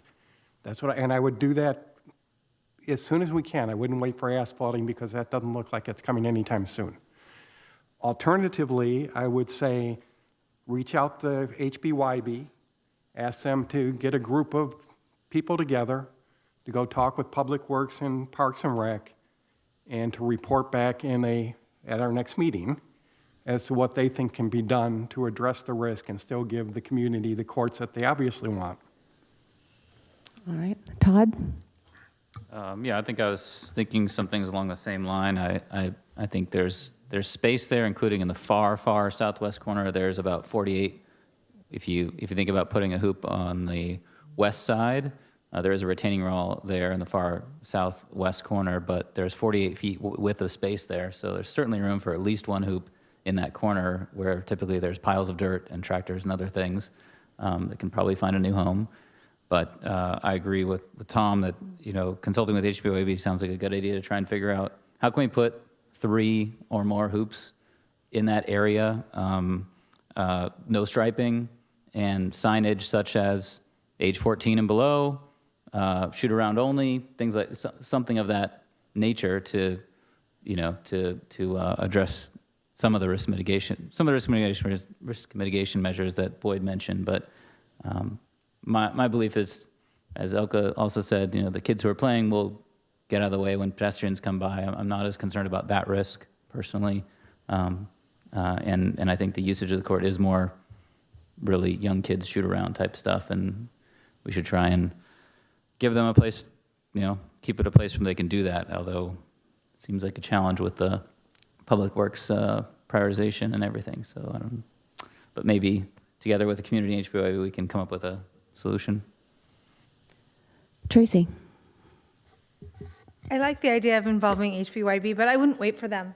I would put the hoops back up and maybe just err on the side of caution and do them at 8 feet. I understand the culture that we live in and the litigation that's sometimes inevitable. It just is. We just live in that kind of a world right now. But let's find a way to say yes. Let's find a way to say yes to the kids. And let's look to Boyd and do everything we can to mitigate the risk and the potential liability to the city and use your expertise. Luckily, we have a department that can make whatever signs you deem appropriate and put them up. I don't know that I would turn the court or the hoop the other way, because I think those balls would get lost over the fence, and then you'd have kids climbing up that retaining wall to retrieve their ball, and I think then that's a whole other activity. But yeah, let's put the courts back up. Joe, I have a question for you. Kind of adding to the workload, but I think if we're really honest with ourselves, that corner of Clark Field is what I would consider to be the junk drawer. It's got 2 vehicles that are covered in plastic. It's got 2 mounds of dirt, and then it's also got some white bags that have dirt in them. And the kids play in those. They take the dirt out of the white bags, they ride their bikes over that area. And so I know we have an agreement with Little League. They've got a number of containers that they use. So is it necessary for that area to be a storage area? And if it is, should we not have it in some sort of a container, because it is just open to the elements? And so that's one of my questions for you. I don't think that first of all, could we turn those? We can't turn those posts around. They're really, really old. They've been there since the 60s, probably. So to turn them would be a huge issue, and who knows what happens when you open up the ground and pull them out, kind of thing. So as far as I'm concerned, and I probably am not going to be very popular with some of the neighbors, is that we consider using 2 of the courts. And that way we've got 2 small courts. I don't agree with the 10-foot basket. We're just adding to what could be a problem. So I'm pushing for 2 courts to be opened as soon as possible with the others. I guess, were you planning on removing them? Is that the whole idea? Or were you going to cut them and move them, or just let them stand there useless? Well, I don't know how Joe was going to approach it, but I think right now, the nice thing about leaving the poles there is you can make a decision down the road and you haven't removed the poles and you just put a backboard back up. So that's the positive of leaving them without a backboard on them. It is a reminder that we don't have backboards up there, though. That would be a concern. I would remind you that, and I thought the same thing. I thought, well, why don't we just lower them? They are at a fixed angle, each one of those. So if it's a 10-footer, it's a 10-footer. And there's not really any way except for to cut the pole and then reduce the height and then re-weld it or something along those lines. And I think we're once again getting into probably a cost-prohibitive sort of thing. I do know that the courts that are at the far end are shorter in height. And those would maybe be the ones to think about doing. I'd also remind you that part of my recommendation would be that we'd want the council to make a statement on this. So that would be my other thing, so that we make sure that it's clear what we're doing with the courts. All right.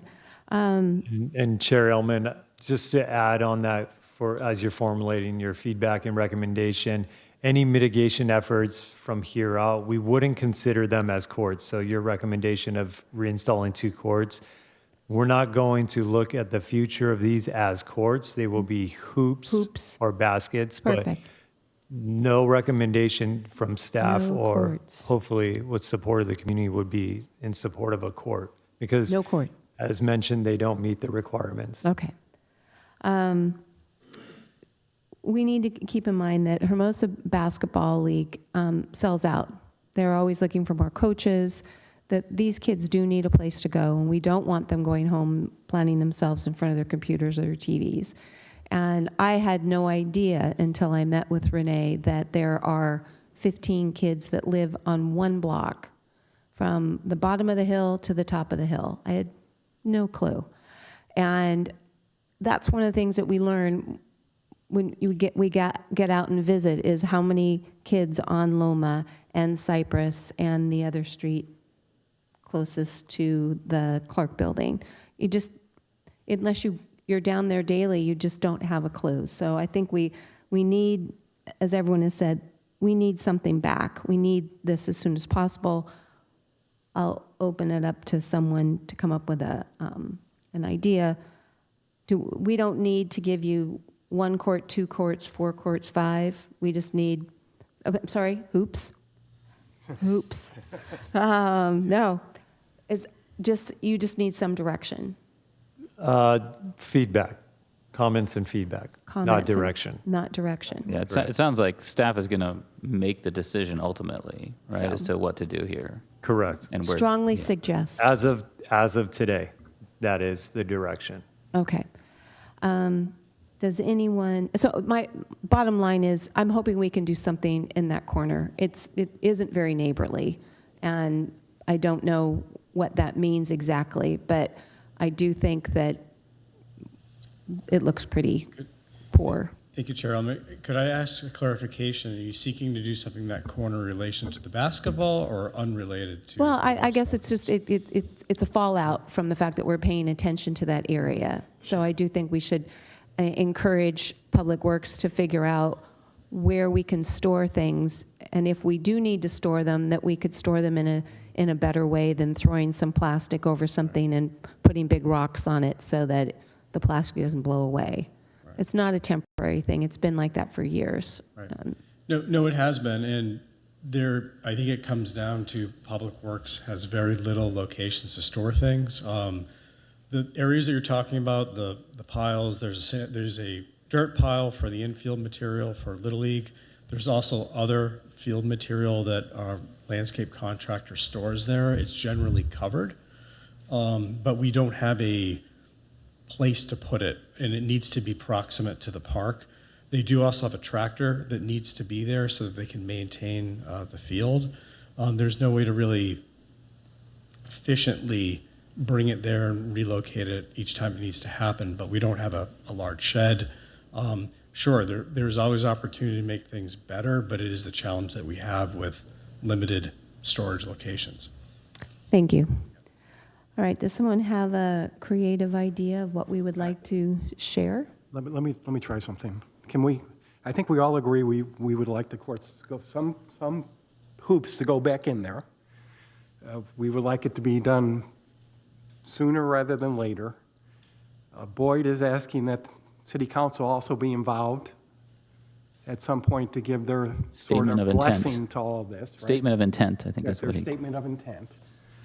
So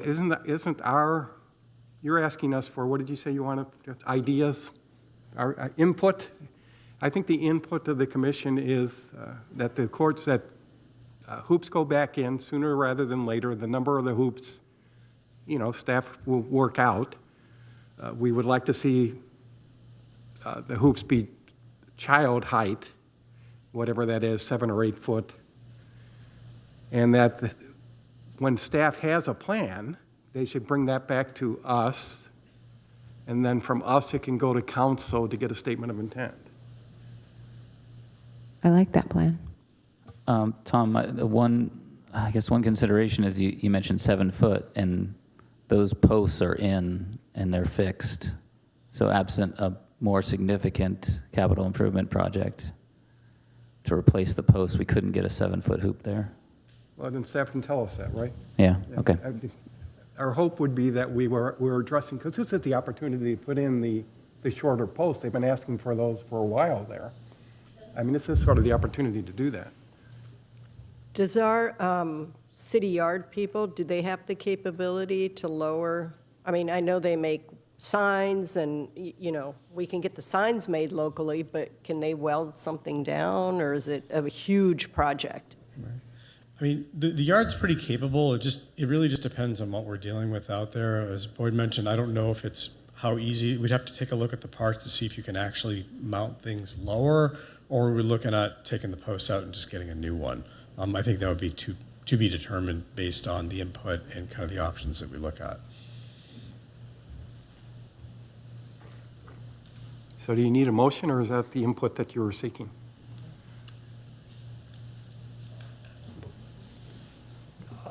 That's a good I mean, question. we can do a motion. I mean, Yeah, I it's think fine. it would be just safe to say just a motion to receive the commission's comments and feedback. And I think you mentioned bring back an update at a future meeting. For March, more, maybe? for more courts, to put the courts back. No, That's no courts, hoops. hoops. I'll get it down someday. But the bottom line is we all agree that we would like to see some hoops back up. Yeah, I think That's that's clear in clear. the feedback presented. So In what capacity, staff has to look at that, but you're in favor of restoring to some degree recreational hoops primarily for youth in the community. Yeah, while adopting some of the mitigation measures, introduced. Absolutely. So that would be your motion, and for staff to bring it back to commission once a plan and investigation is considered. How about that staff will bring an update back to us in March, whether they have the plan or not? We can do that. Yeah. Yeah, for what we know at that Or time. what you know at that time, where you're Yeah. at, yeah. So I can second that if we need a second. Yeah. All right. Holly? Sorry, can we repeat more? I don't what know the- why you don't understand that, Holly. Yeah, really. It's amazing. The motion? The motion is that some hoops be put back on the west end of Clark, that the height of those hoops should reflect the HBYB youth basketball's desire to have some kid height baskets, that staff address those issues and other mitigation matters and return to us in March to give us an update of where they're at. They're thinking as to how many courts can go there, how they're going to be aligned, and what height they would be, and when it's all going to happen. And for your motion, Holly, to be clear, this is a recommendation to staff to consider, not a directive. Well, we have no power anyway, but so yes, it's a recommendation. Tell us how you really feel, Tom. Okay, I'll have that noted in the minutes.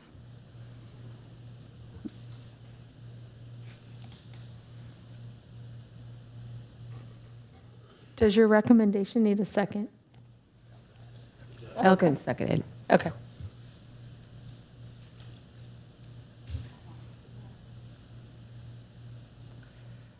All right. Thank you very much. Thank you for your time. Thank you. Have a great evening. Good night, Joe. All right. Next, Kelly Courts, pickleball court policy revision. All right, good thing the night is young, right? I just want to thank our two residents that are still here to provide some input. So appreciate your time and sticking with us tonight. Brian Sousa, Senior Recreation Supervisor for the Parks and Recreation Department, here to discuss the Kelly Courts pickleball court policy revisions. Next slide, please. We'll just give it a second for the presentation to load. Thank you, Peggy. Next slide. Following the completion of capital improvement project that is currently ongoing and scheduled to complete, fingers crossed, at the end of March, CIP 619 staff requests revisions to the Kelly Court pickleball court policies, including modifying the open hours of operations, updating the language of permissible equipment usage, and designating courts number 1 and 2 for reservation and walk-on play only, while courts 3 and 4 remain open to walk-on play only at the cart complex. Next slide.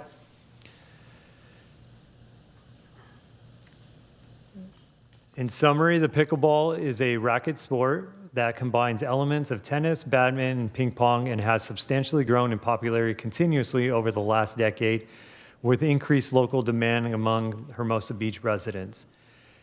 For background, in March 2017, following extensive community engagement, City Council approved the Parks and Recreation Advisory Commission's recommendation of converting one of the 2 Kelly tennis courts at the Clark Complex into 4 dedicated pickleball courts. 2 courts were closed in 2020 due to potential safety issues and litigation brought onto the city. Next slide. Following the opening of the pickleball courts, staff and the former Department Use Policy Subcommittee, known as DUPS, of the Commission formed a community stakeholder focus group to discuss viable solutions that would limit the noise impacts to nearby residents while providing use of the pickleball courts during preferred times by the pickleball community. At the June 2nd, 2021 meeting, staff and the subcommittee requested the Commission recommend to City Council the approval of updated use policies and hours formed with the pickleball stakeholder focus group. At its July 13, 2021 meeting, City Council approved the Commission's recommendations on the updated use policies, but did revise the hours, allowing for more hours of use of the courts than initially recommended by the Commission at the time. Next slide. Since staff's report in 2021, staff has received feedback from members of the pickleball community expressing their dissatisfaction with the limited court use hours, limited availability of open play, and inability to secure a reservations with limitations of temporary closure of the 2 pickleball courts. The courts are available currently for reservations by residents only who obtain a pickleball membership. Otherwise, the courts are available on an open play basis free of charge to the community. However, the courts are reserved 98% of the time, and obtaining a reservation has become very competitive due to the high demand. Staff continues to receive reports from a nearby resident of the pickleball courts being used outside of the adopted court use hours and noise complaints. Otherwise, staff has not directly received any additional feedback or concerns about noise impacts to date. Next slide. The current hours of operations for the pickleball courts are Tuesdays and Thursdays open from 9 a.m. to 9 p.m. Wednesdays, Friday, and Saturday, they are open from 9 a.m. to 4 p.m. The courts are closed on Sundays and Mondays. It is the mission of the Parks and Recreation Department to be the steward of parks, open space, and natural resources and waterways which are designated for the use and enjoyment of the public for recreation and leisure activities, to provide recreational resources, programs, and activities throughout the city of Hermosa Beach, and promote the preservations and interpretation of historical, cultural resources and the natural environment and human resources. Next slide. The sport of pickleball has grown in popularity over the years, as mentioned, since the last policy updates. Pickleball is recognized as the fastest growing sport in America and in the field of parks and recreation, most notably among ages 25 to 34 demographic. Previously, the demographic that was most popular in the sport were senior age population, and is continuing to grow in the working class adult population as well.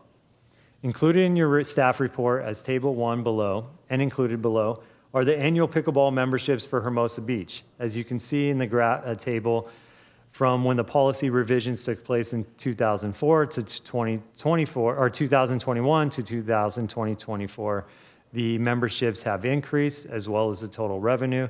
You can see a decrease in 2025 at 206 members from the previous year due to the temporary closure of all 4 courts for the CIP project.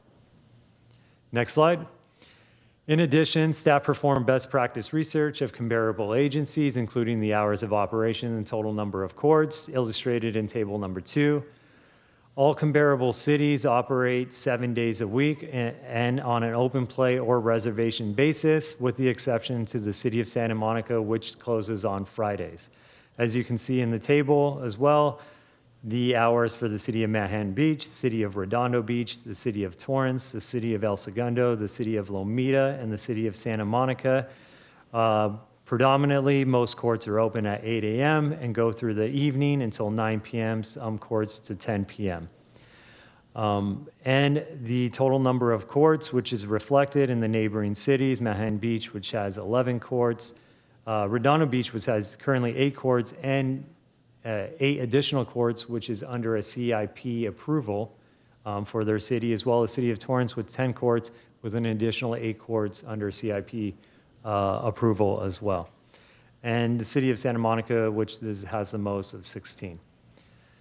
The City of Lomita, I'd like to note, just opened up 4 courts like 3 weeks ago. We were celebrating that with their district. Next slide, please.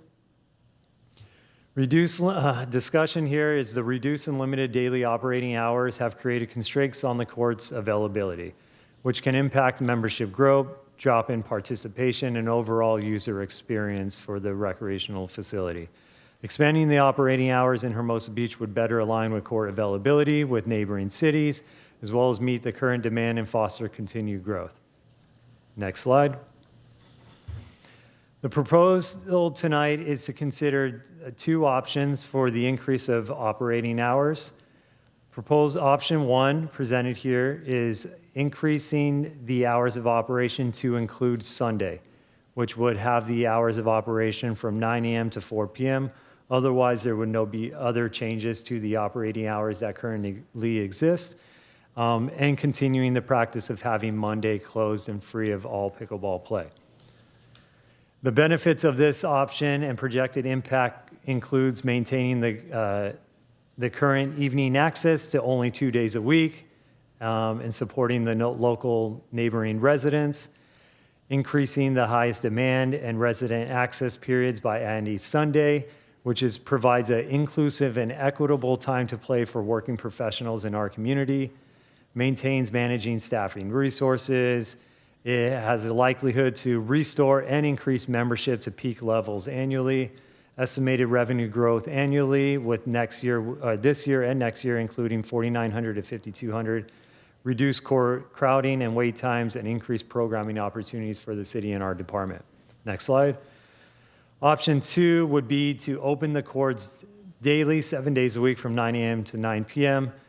The benefits and projected impact for this option would be to align the Kelly courts with the tennis and basketball court hours, which are currently in existence there. Maximize the community access and further meet the recreational demand, which aligns with our mission, aligns with the growing support popularity, support possible league, lessons, and expanded programming, which is highlighted as outcomes and objectives in the Park Master Plan. Highest potential revenue growth through this option, potential to grow the membership annually to 300 plus members, increase in revenue growth, reduce crowding, increase programming, and further aligns with best practices in our neighboring cities. Next slide. So the recommendation tonight for the commission to consider for city council is to further align with the department's mission of providing an equitable recreational opportunities and services to our community. Staff requests the commission consider a recommendation to city council to consider approval of the court use policy revisions, including modifications to the hours of operations to Kelly courts, selecting either a preference for option 1 or option 2, or designating courts number 1 and 2 for reservation walk-on play only, while courts 3 and 4 remain open play to the public, and updating the language of the equipment. This goal, like we mentioned, to enhance our public utilization of the newly renovated facility that the city invested in, and incorporate objectives set forth through our Parks Master Plan that was adopted in 2024. And that ends my verbal report. All right, thank you. Tom, do you want to start us off with questions? Keep my questions real short, Brian. Did you consider, if we're going to do extended hours, limiting some of those hours so that you can only use foam pickleballs? So did you consider, okay, we're going to stay open to 9 o'clock at night, all days, but after 7 o'clock, you have to use a foam pickleball. Did you consider that? If not, could you consider it? It was in our staff discussions. That would require additional staffing resources, which would imply staffing the facility through those operating hours, because there would be no way to enforce that policy without staff physically on site to ensure that the proper equipment that is required is being used. Couldn't it be self-policing? Couldn't we say, if we get complaints that you're using something other than a foam ball after 7 o'clock at night, we're going to cut the hours back to 7. And, we encourage the community to enforce this themselves. I guess in hindsight, sure, but we all, I think, can be honest with the approach of how self-policing works. Sometimes I think, there would be nothing that would prevent them from doing so. Sure, we can evaluate that usage in the evening hours, and if we see that it is being abused, the policies and the rules are being abused, and we have frequent users that are not following the policies and rules set forth with equipment used correctly, then we can come back and revisit the policies. That is an option, but that would take additional staffing resources because we would have to formulate more reports and come back to commission and council again for more policy revisions. Method would be most successful staffing, and that would be an increase to the general fund and our budgeting, and that would be a longer conversation for city operations and city management. I don't have any other questions. All right. Can I just do a follow-up that relates You to can this? have all the time you need. I just wanted to know, what about those noise dampening blankets? Have those been, because I read about it, and I'm just wondering what the status is, if they're going in? Public Works did visit that in their CIP project with the renovation. All the research and information, and I can follow up post meeting with this, but to what was shared with me is all of those sound barrier fencing was proven unsuccessful for majority of cities that we talked to that implemented those. Anything else? What about quieter paddles? There is, that was a suggestion made prior to this meeting about putting adopted language into the policy of recommending the use of quiet paddles, which we were happy to include that. It goes back to the enforcement, how we couldn't, it would be difficult for staff to require that paddle because we would have no way to enforce it. But we can add it in the policy as a recommendation use to encourage public members to use quiet paddles. Okay, and I don't play pickleball, but I imagine that the quiet paddles have the same effect as the regular paddles? Are you talking about playing? Yeah. From a playing standpoint, I couldn't verify that information for you. I think, Todd, you play, I would right? have to have a they're pickleball player much do that. quieter in terms of contact with the ball. It's very different. Yeah. There's no difference in... Like, do they perform the same, I think, is what their she's asking. performance is the same. Yeah, they perform the same way. It's without all of the sound. Yeah. And we could even go to the extent where if that was a recommendation to, similar to what we do with softball, like you have a banned equipment list and then you have a recommended equipment list through like USA, ASA standards, we could always create a form within our policies that has like recommended equipment use and those quiet paddle recommendations. But as a city, we can't encourage or recommend like certain businesses, vendors, or certain brand products because we're not affiliated with those as well. All right, Todd? All right, 3 questions. One, I think by my math, we probably do about $40,000 worth of pickleball reservation revenue a year. Do you know if that's accurate? Pickleball reservation revenue? Yeah, I know membership was in the staff report, but the reservation's $9 per hour. That could be 40 to 50,000, I think was the number. Okay. Yeah. And we don't really have an estimate of the maintenance cost, the annual maintenance cost for the 4 pickleball courts. Correct. We don't have that information. And then the only other question I had was regarding the staff proposal to always have 2 courts open play, 2 courts reservable. Can you tell me what considerations went into that and whether other alternatives were considered and why they weren't? Yeah, that was based on feedback that we've been receiving throughout the last couple of years via phone calls, walk-ins to the community center, or emails of residents with a general complaint that they can't get on a court. And to ensure, that we apply our values, our vision, and our mission of the city and the department of providing equitable opportunities, providing open play and reservation play is a best method that we've seen successful, that what other cities do, and that what we will see successful in our city to allow that equitable opportunities for someone to reserve a court and ensure that they have a time to play, but also allow anybody just to walk on. And that could be a resident, that could be a visitor of the city that is just here for the day and has their pickleball bag in their trunk and just doesn't have a membership, can't attain a membership because they're not a resident. It allows, all use. First come, first serve. Tracy? Regarding the timing of this meeting, were the residents notified about this meeting regarding the pickleball? This is not a public hearing item, so there is no public noticing requirement for this. Our director did reach out to the prior residents that were involved in the original stakeholder group about attending this meeting, but also getting guess that was involved my in the question. policy process. Okay. But So was the- unsuccessful by most of those individuals Unsuccessful, in getting contact or getting feedback or any participation. and obviously the pickleball players probably weren't aware because the courts are closed, so there's no way to put a sign up. I'm just saying, this is the least attended pickleball meeting we've ever had. The pickleball community was informed. All of our members were informed that this item was coming to commission tonight.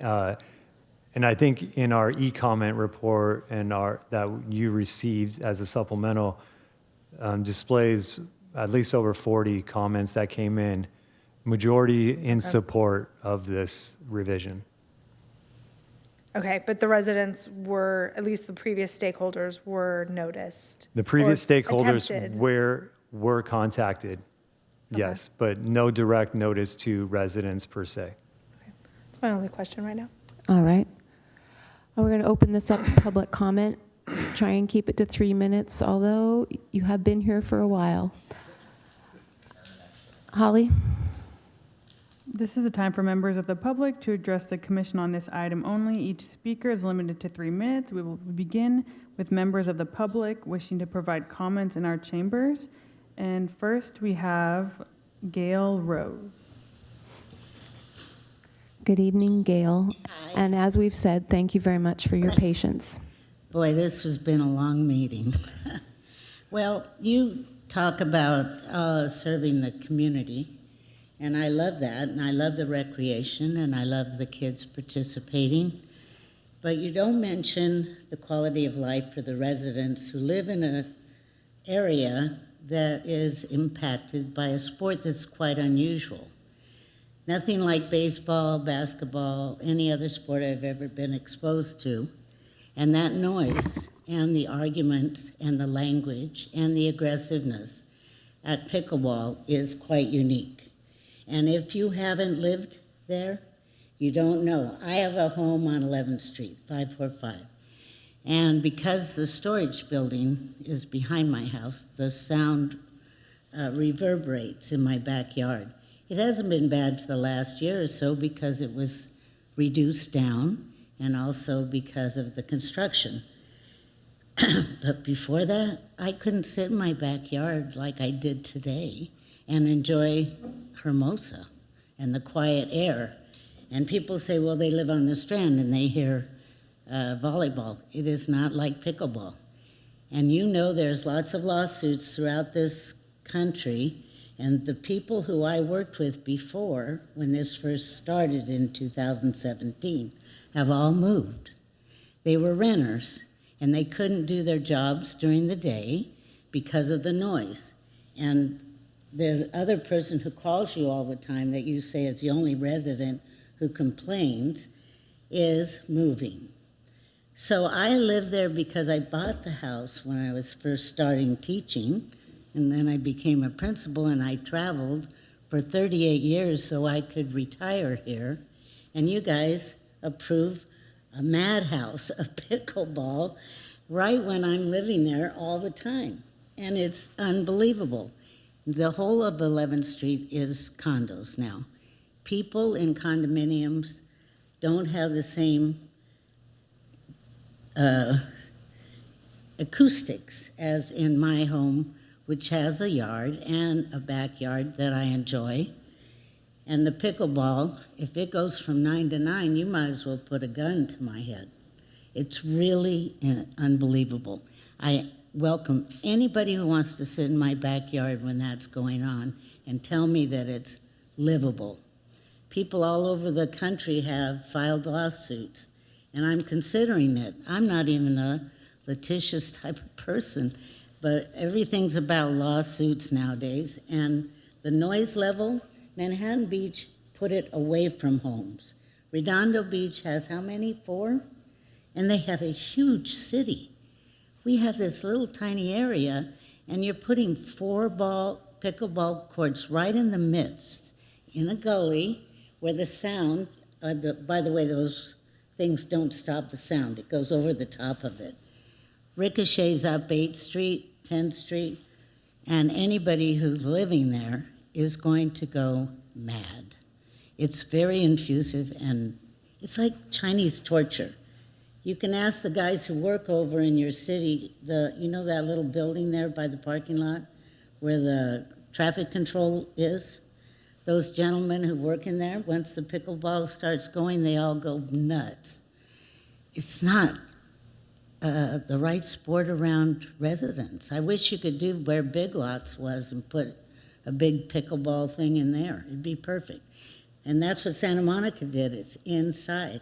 And I have nothing else to say except that the noise. I love sports, and I love seeing people in Parks and Rec. Thank you, Gail. All right. Thank you, Gail.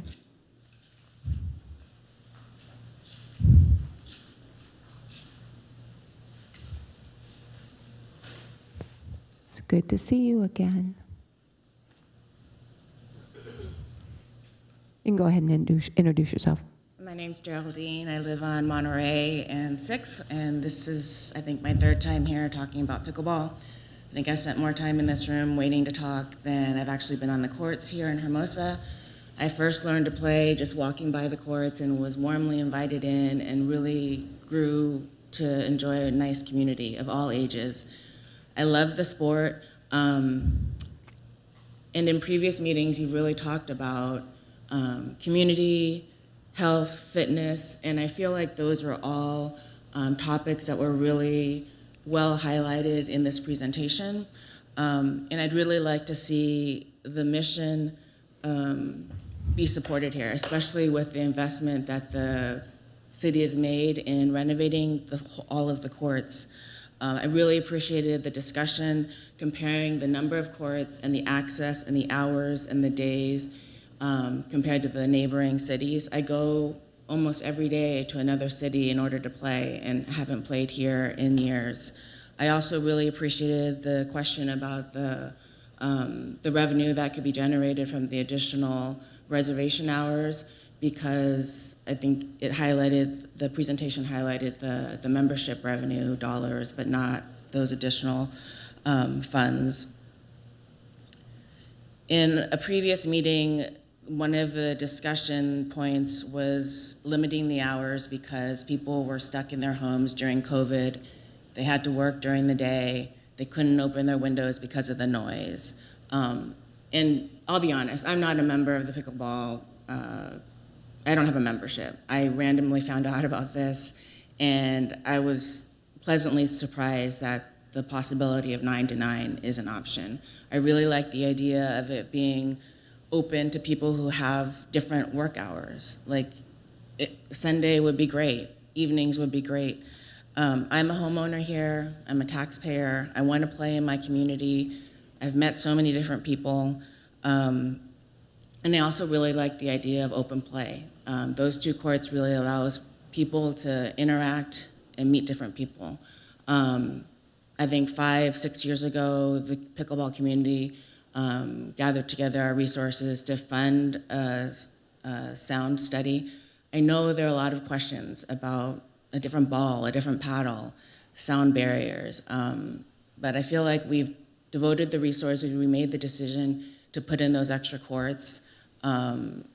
According to this presentation, there was a large community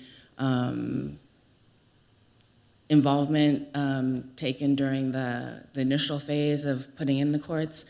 I don't know. I've just been here so many times, and I was involved in the master plan.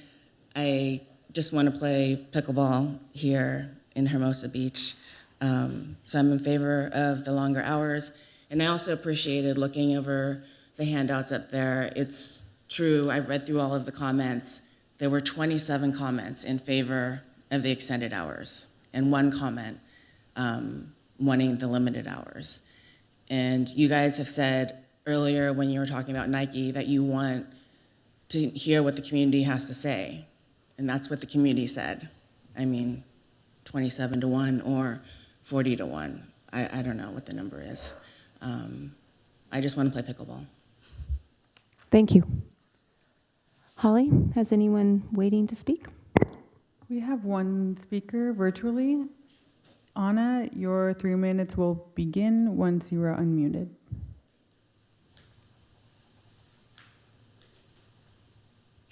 Good evening, everyone. My name is Anna Garcia, and I actually am in the impacted zone that you were talking about, which is barred, which is above the pickleball courts. I am incredibly excited that this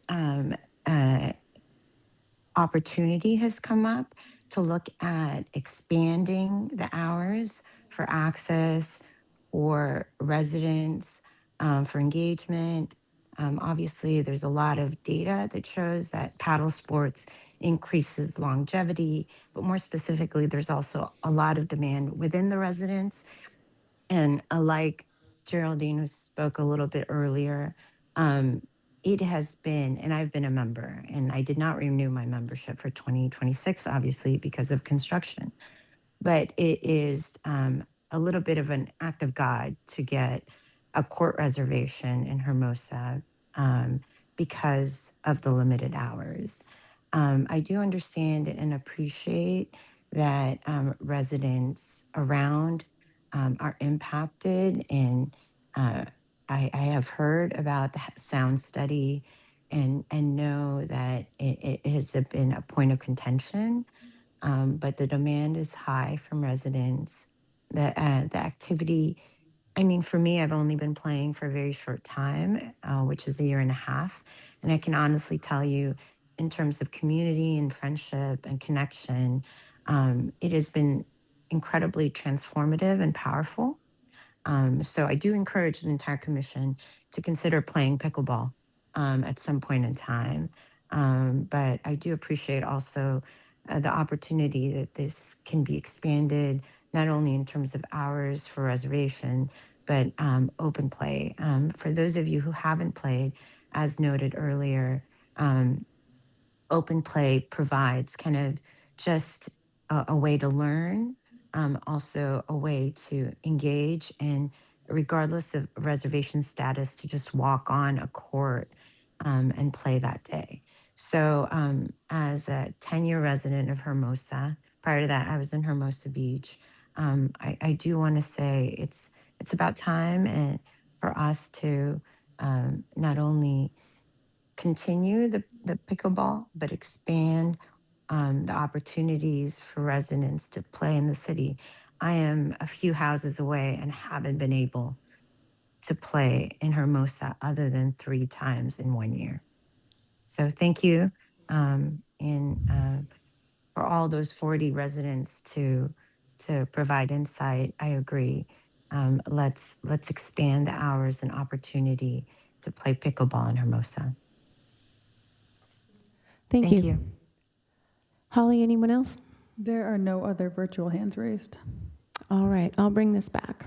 And Chairman, if I may, just so before you go into deliberation, you have all the factual information in front of you to consider. And just in follow-up to some of the public comment this evening, one of the notions is the city did consider the quality of life of the residents in the community in these options presented tonight.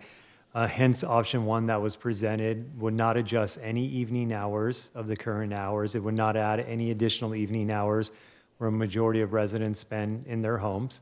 It would just add the Sunday option, which is, your morning and afternoon hours. As well as the open play, there would be staff's recommendation would be free of charge, which every other city that was evaluated in this comparable study charges for open play, $3 to $5 per visit. And then additionally, City of Santa Monica has majority of their courts at their Memorial Park facility, which is located within 120 feet to 250 feet to the closest resident. And Manhattan Beach Heights Park facilities, closest resident is 190 feet to those courts. I had All two right. other clarification questions Sure. for Brian. And actually, just to further clarify your about open play, Manhattan Beach Middle School offers open play on the weekends for free, 6 courts. Torrance Wilson Park offers open play free on 2 courts in the evening, 6 to 10 p.m. So there are free open play options in the neighborhood. 2 questions, Brian. On Sundays at Clark, soccer and HBLL uses the field. Is there a policy on when they can start games? I don't even know what time they start on Sundays. Sundays, there's like a policy of like Yeah. when they're allowed. Yeah. I thought it was 8 o'clock. No, their permit usually applies starting at 8 o'clock when the facility opens, because that's Okay. the operating hours for the facility. Okay. And then on the tennis and pickleball court use policy drafts, I didn't see any mention of like no amplified music allowed. Is that already covered by something, or is that just not in there at all? As far as is it in the policies Yeah, that itself? no amplified music allowed on the sound. tennis pickleball courts, or amplified sound. I don't believe it's in there. I can double check the policy, but didn't see I it. don't believe it's specific to that. We would have to revert back Yeah. to what the municipal code is for Okay. the parks. All right, yeah. And I believe the municipal code, don't quote me if I'm wrong, there's no amplified allowed without an amplified sound permit. So that applies to all park usage, including the courts. I only have one question. When we closed the two courts, did we tell the residents and the players that we would reopen with the original program when we closed them? I would have to defer to Director Nichols, who was a part of that original study. I was not employed with the city at the time, so I couldn't tell you today if that was the case. All right.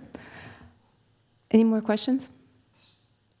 All right, I'm going to start out because I was so offended when I saw this on the agenda. We said when we closed those courts, when we were sued, that we would reopen with the original program, which was a program that we spent months negotiating, trying to figure out what would work. We had a commissioner resign her position over the frustration of how things were being done. And again, I am so offended that this has come back the way it has. Is there a chance that we can make changes? Absolutely. But these courts have been closed for years, and now we've had all the courts closed. And now we're going to double the noise that we've had for the last few years to go back to the way we were. And it wasn't perfect, but we did have 4 courts open, and we didn't have any complaints except when people cheated and climbed over the fence and decided that they wanted to play anyway. I think we have 2 commissioners that were here that weren't here at all. Tom, I don't know how long you were here for all the problems, but Tracy and I were here for the night that a neighbor was so frustrated that he locked the gates so that nobody could get out. We had a fist fight. We had food and bottles thrown at the house closest to the parking lot. As we've been told by Gail, people have moved away. One resident sold his home and moved to Manhattan Beach. That's how bad it can be. And we just don't know what's going to happen when we open up these 4 courts. So I just don't know why we aren't just opening them up, let the players play, let's see where we are. The idea that those quiet paddles do anything it's just not true. If people would play with the foam ball, you could play pickleball from 6 o'clock in the morning till midnight and nobody would care. But the players have it in their head that they have to play with that ball. A lot of them want to play in different leagues. So and I'm the first one right now. You get everyone to come down here and tell me that we would play with foam balls. Not a single person would complain, but that's not how it is, right? Just this morning, I checked just 4 cities, lawsuits, arguments.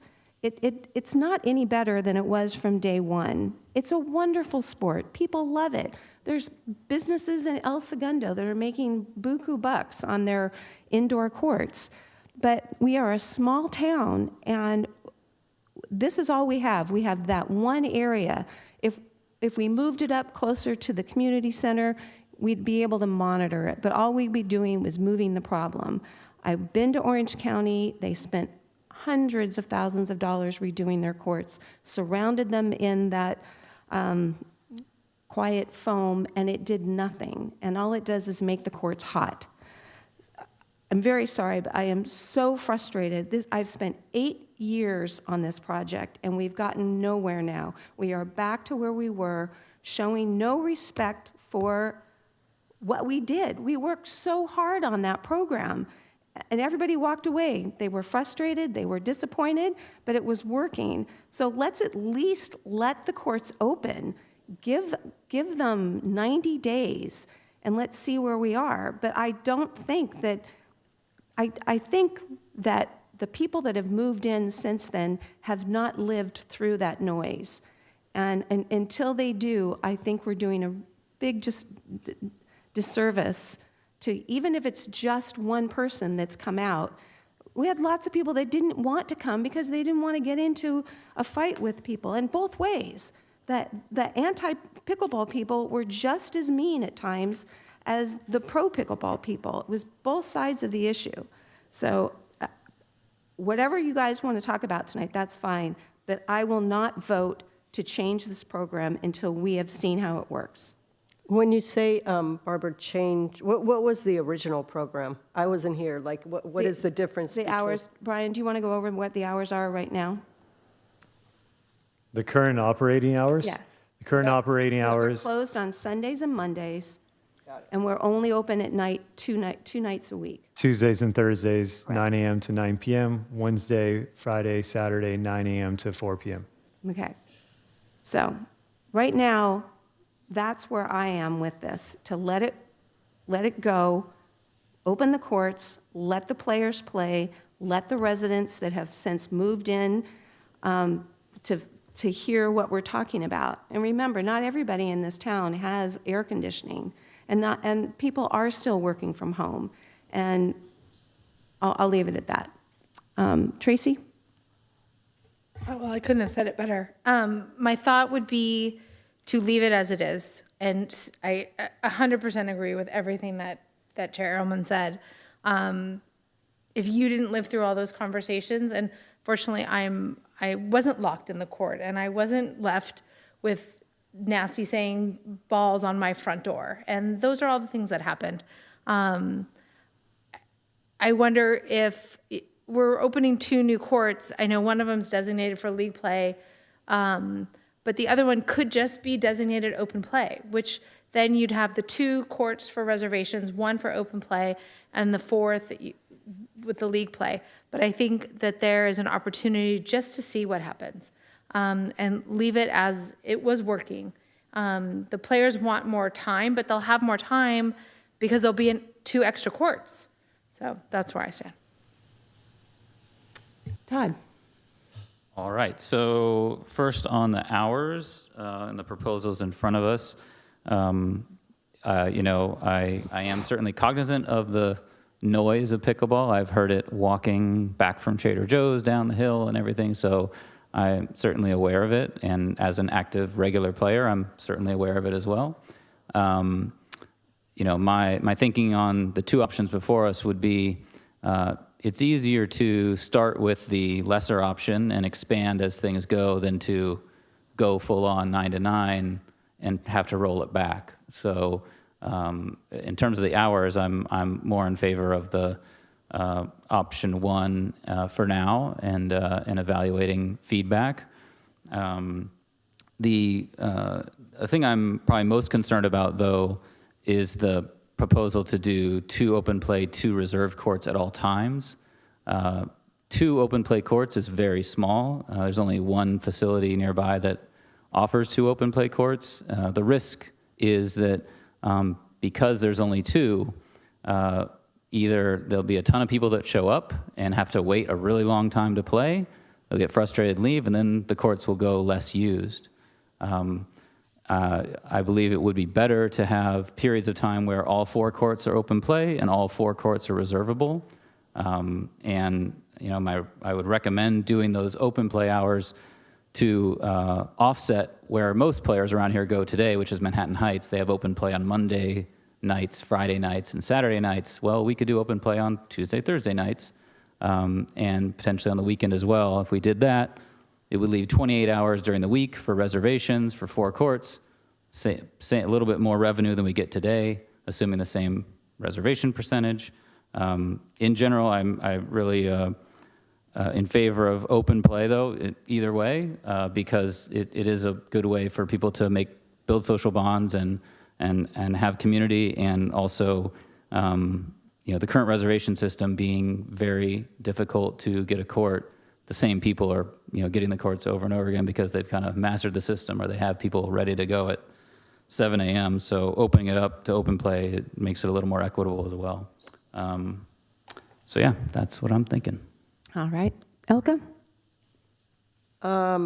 This is a very tough issue because I think what would have been good there would be a enclosed pickleball court, so the noise wouldn't travel and it wouldn't affect people in the neighborhood, and give the pickleball players as much time as they could get there, because I hear from them and they say, we can't get a court in Hermosa, we got to go to Manhattan Beach, we got to go to Torrance or wherever they go, El Segundo. I understand all of that, but it is kind of what it is now, and my inclination was to go with option 1. But now that you've mentioned, Chairman Ellman, like all the work that you have done 8 years ago to kind of establish these original programs and hours, I'm kind of interested in that as well. And maybe trying that out, or a combination. I don't know how exactly it jives with the first option, but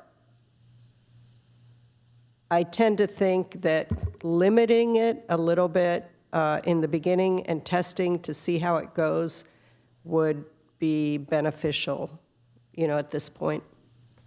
All right. Todd? I'm Tom.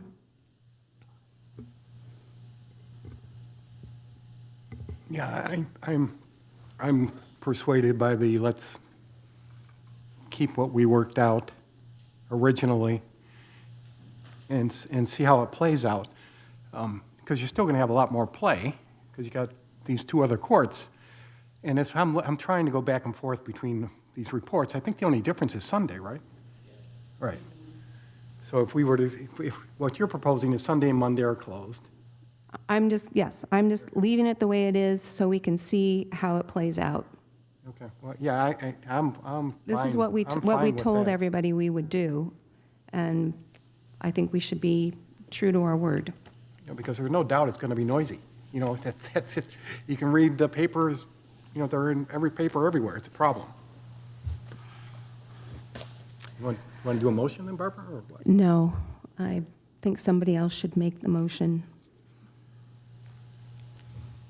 Unless I'm the only person that wants to keep I'll make a motion to keep the pickleball program as we had prior to the courts being closed, and we can look at this in 120 days after the courts open. And that's your recommendation to That's- City Council? That's my recommendation. Are there, Brian, a follow-up question. Is there anything else in these court use policy that, I mean, I that you're guess, proposing that is new that we're missing? If we were to go back to the original hours, which is what Barbara is proposing, could we just say we're going to do the original hours and otherwise adopt this court use policy, or are there new things in there? Yeah, the new additions were outlined in the recommendation, which I can include again. It's the modification for hours of operation. Designating, second part is designating courts 1 and 2 to reservation and walk-on play, while courts 3 and 4 remain walk-on play only. And 3, updating the language of the equipment. Barbara? So if we were to, if I were to make a friendly amendment, to leave the 2 new courts open for open play for 120 days and see how that works out. So we would have 2 courts for reservations and 2 courts for open play. Does that work? what is the goal? What's the measure, I guess, of open play for you? Like, what are you looking for? That they're constantly We have used, not used? Yeah, that they would be used. If they're open play, then nobody has to wake up at 7 o'clock in the morning to make a reservation. They're just Right. open play courts on the days that we had agreed courts would be open. Right.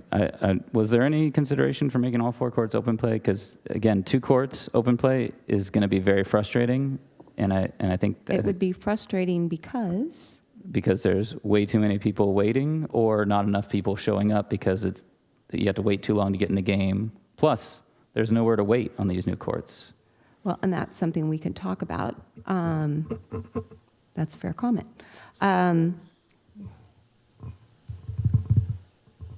If we open the 4 courts to open play, we're opening up we're opening up for a lot of chaos for it to settle in.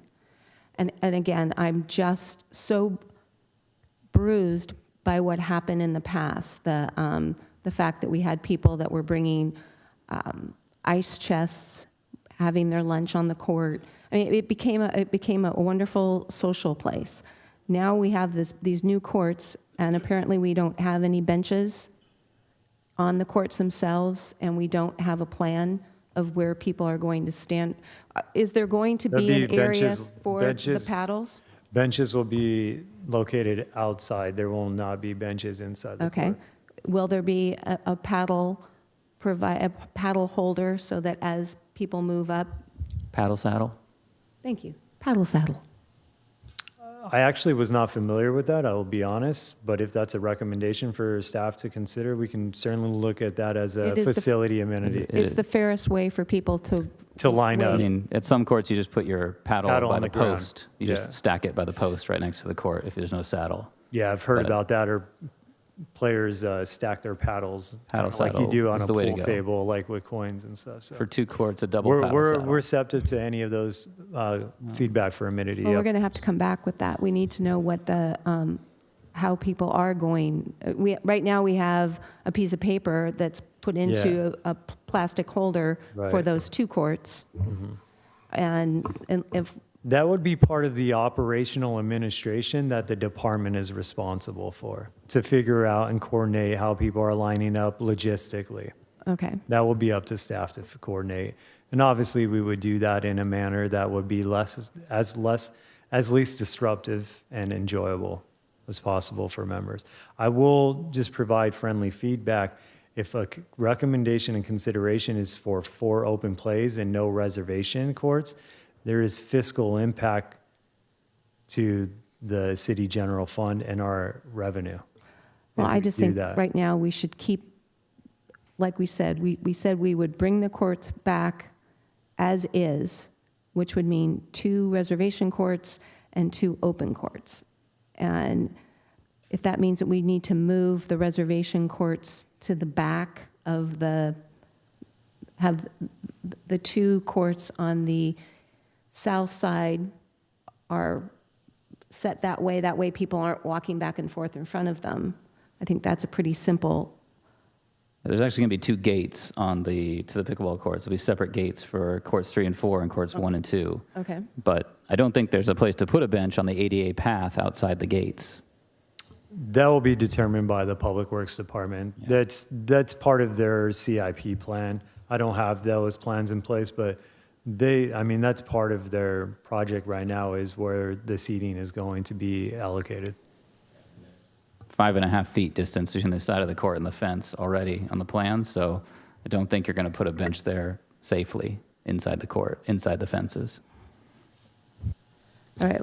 Well, my motion doesn't change, that we open the courts back up to the original program, 2 reservation courts, 2 open play courts, and revisit 120 days after we open the courts back up. Can you amend the 120 days with some kind of specific information you're going to want, like data you'll want at that time? Sorry, before you do that motion, I can clarify some information on the benches that I was able just to find. So the benches cannot be placed there because there has to be a required clear zone of play. There is no space for benches inside the pickleball courts. Benches may be placed up against a fence at the north side of the tennis courts, and on benches may be placed against the fence at the north or south side of the basketball courts. That's the temporary plan right now, or tentative plan, I should say. So where are people supposed to put their gear or their water? Just on the ground? Is that kind of the plan? That's typical for all the courts, tennis, basketball, pickleball. And most people who play pickleball bring a hook to hang on the fence with their bag. That's a typical method. Yeah, well- But yes, there will be stuff on the ground still. Okay, so we're going to go back to what it is we want staff to report in 120 days, and that would be the complaints from the residents and the pickleball players, and see how having the reservation system and the open play, if they're working well together. I mean, I think you can figure out what some of the issues would be. Well, I will say that would be the 120-day evaluation would be a recommendation you ask City Council to consider. Correct. Because they're ultimately going to decide what the revisions are. Correct. Does that work for you, Todd? Well, yeah, I mean, I was just trying Yeah, to make no, it as precise as possible. That's all. I appreciate think- Commissioner Tullis's questions, though, because if we were to do an evaluation process of open play, that will require extensive staff resources. That would require our staff to go out there on a routine basis, on a daily basis, for 120 days to count how many players are actively utilizing the space. Not saying it's impossible, but I'm saying that's another pull away of staff resources to configure that information and data. But don't you think that the people will let you know, the players will let you know, the residents will let you know, either whether it's positive or constructive feedback? It's hard to say, possibly. I mean, we look at the feedback that we received in the e-comments, 98% of residents are in support of these options. Correct, because they have nothing to compare it to. Right, that's what I'm saying. It would be situational. I couldn't tell you if they would give us that feedback or not. It would be at the disposal of their communication. Well, I think the recommendation would just be it comes back to us after 120 days. That's what we're asking City Council to do. And if there's no complaints. If they approve it and how they approve it. If they approve this, what Barbara's proposing. Right. All right, so is that good enough? That's clear to me. Holly, is that clear to you? Holly? I have keep the pickleball court's original program hours, adopt the court use policy revisions, leave 2 courts open for open play and 2 reservation courts, Correct. and then report back to commission in 120 days with all reports, complaints, and usage. Correct. And to clarify, 120 days following the reopening of the courts. Correct. Did you already second it, Tracy? Do you want to? I'll second it.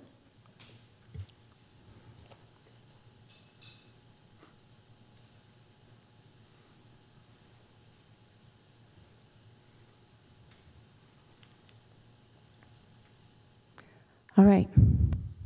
Thank you very much for staying so late.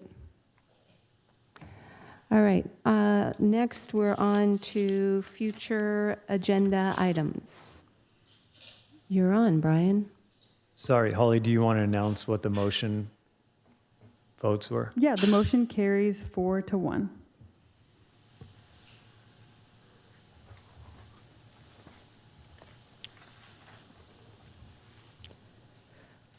All right, future agenda items. Peggy, if you can pull up the presentation, please.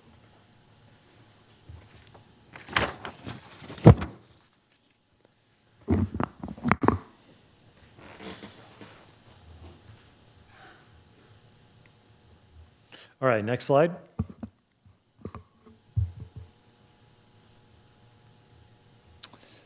So the first item is City Council direction on new items to be reviewed by the commission. Still outstanding is the consideration of a feasibility study of allocating a dog park in Hermosa Beach. This will be coming forth through the commission at our next meeting, March. This was reviewed originally in March 11 of 2025 and was deferred to commission to consider. This will be coming to our next commission meeting on March 2nd with the report and findings with staff and the subcommittee. The next one was providing access to a pool for the community, which was brought forth June 23rd. That was directed to staff to review and discuss and defer to the commission during a future agenda item. There is no movement of this item to date.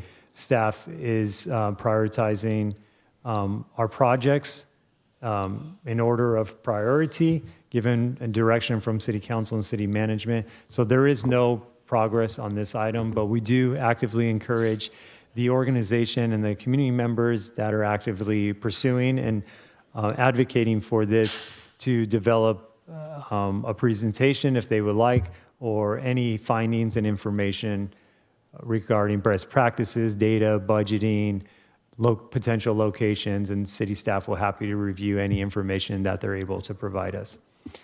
And then the other item directs staff to prepare a bid package for St. Patrick's Day Parade and the Memorial and Labor Day fiestas for 2027 and beyond. This is a new item that was directed from City Council on February 3rd, 2026 at their meeting. It was for staff to review and discuss and bring back to City Council as a future agenda item. And tentatively for March action items for the commission, we are going to bring back this item that reviews the Hermosa Beach Lawn Bowling Club operations, including the maintenance, uses, and management. This was a directive from City Council to bring to commission prior to. That will be coming at next month's meeting as well. Next slide. Can I just clarify the third item you discussed about the bid package? Correct. Will that come to us, or because it said No, that was just a scope of work. So that's going directly to City Council. That was just to give commission an FYI notice. Okay, thank you. Yeah. And sorry, it's late. Current subcommittee list and scope of work. These are our current subcommittees. We have the municipal lease policy with Commissioner Horowitz and one vacancy. This is on hold pending review. We have the volleyball court use policy with Commissioner Elman and Commissioner Horowitz. And scope of work, development of volleyball court use policy. Director Nichols is finalizing those policy recommendations in discussion with city management, and that is hopefully coming very soon. Youth Program Subcommittee is Commissioner Maroney and Commissioner Warner, which is engaging a youth stakeholder group to discuss city youth programs, report findings full to the commission, and evaluate the outcomes and determine the future involvement of the youth. Happy to say we received 11 applications for that, for youth, and we have interviews scheduled for tomorrow with those, and which will develop a timeline of meetings and action items following those interviews. And the Dog Park Subcommittee, which Commissioner Elman and Commissioner Warner are serving on, reviewing the best practice research of comparable cities, evaluating potential sites in Hermosa Beach, and developing a recommendation for a commission to consider to City Council of a feasibility study for potential dog park in Hermosa Beach is moving along. We have a lot of progress. We have been active in on-site meetings. Most recently, we had a walkthrough with a designer that Bark for the Park brought in to show us the feasibility of an actual physical design of the locations that we're considering. We are formulating cost estimates of other dog parks in neighboring cities and how much they paid for their development, planning, designs, and implementation and maintenance and operations of their dog parks. And that item is coming back for commission review at the March meeting and going forward to City Council for their consideration in March 24th meeting. So we're pretty close to the finish line on bringing this report. And that ends our future agenda items report. Brian, a quick suggestion on the pool. Yes. Since there's this group of people who are very anxious about us doing something with the pool, we're considering it. My understanding is that for staff, the next thing you're going to do is best practice research, which is look to what the neighboring cities are doing. Correct. Cost estimate, budget analysis. Can I suggest that in March, that either you or Lisa just give us an idea as to when you think you'll start the best practice, give them something. We Yeah. think we'll get to it in June and, come back in September. Give them something that they know there's action happening. Absolutely, and we want to be respectful of their time as well. The reality is our scope of work continues to grow and grow and grow, especially from city management directives, city council directives. We want to get to it as soon as possible, just like you and the residents. I would hesitate to come back with a solidified date and give them false hope if we can't realistically obtain those goals. But out of your recommendation, I will convene with Director Nichols, and we will try to formulate some kind of timeline or at least suggested response to the group so they know some kind of action item of what they can do in the interim while they wait, which would be my original recommendation of they could do something similar to what Bark for the Park did for the dog project and start formulating that data and information and analysis for staff in the interim so then we could review the report and save a lot of staff time and resources. Weren't you looking into agreements with neighboring pools last time I remember? That is correct. That was part of the park master plan, looking at Redondo Beach and Manhattan Beach and doing joint use agreements for their facility use. But by all accounts, with the public notices that are public comments that we receive from the group interested in a pool, they're not interested in those ideas. All right. As it relates to this project proposal, I should say. Regarding the parade, what are we doing about the parade in 27? City council, so 20 the Chamber of Commerce long-term agreement was only approved on a 1 year, for 2026, with a contingency that it has to, the option to be approved by the city for one additional year in 2027 and one additional year in 2028, but that has to come back for council review. So it's a 1 year agreement. So that will come back, but council has also directed staff to additionally look at what it would cost or what were the options to bid it out to other organizations to host and event planners to do those events, All right. other than the chamber. And then lawn bowling, are they invited to come to the meeting next month? They are. We are Okay. active communications with their board and volunteers. I don't think they've, in They the s- they 8 stopped- years I've been on this commission, I don't think they've ever been before us, so job well done. They might be excited for that then. Okay. And then the applications that you received 11. Do you know what schools these applications came from? Did they? We do have that information. I just don't have it off the Okay. top of my hand. All right. Yes, whatever you can do to let the pool people know that we hear them, but we don't have an answer for them. in a We respectful can work way. on some kind of communication until the next meeting. Okay. Thank you. Anything else?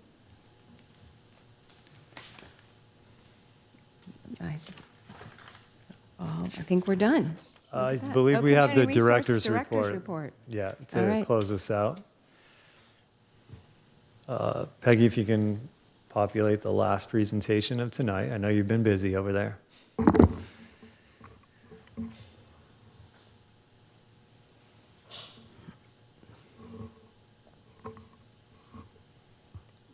All right, next slide. So recent council action that has been passed through the commission as an update for you all, the approval of the Impact Level 3 new special event, LA Galaxy Soccer Celebration, was approved by City Council. So now we are in the logistical planning stages with their team members, as well as actively engaging in conversations with the LA Special Events Committee that is responsible for the FIFA World Cup on what other activations or ways that we can enhance the visitor and resident experience for the World Cup games. So excited that that has been approved and we're moving forward. And then approval, as I just mentioned, of the one-year agreement with the Hermosa Beach Chamber of Commerce. Next slide. A youth advisory squad, we kind of touched note on this on the application already, but we are moving forward with those interviews. And then we'll plan the scope of the 1-hour sessions that will follow with the squad and committee once it's formalized. With light dinner to follow. Next slide, please.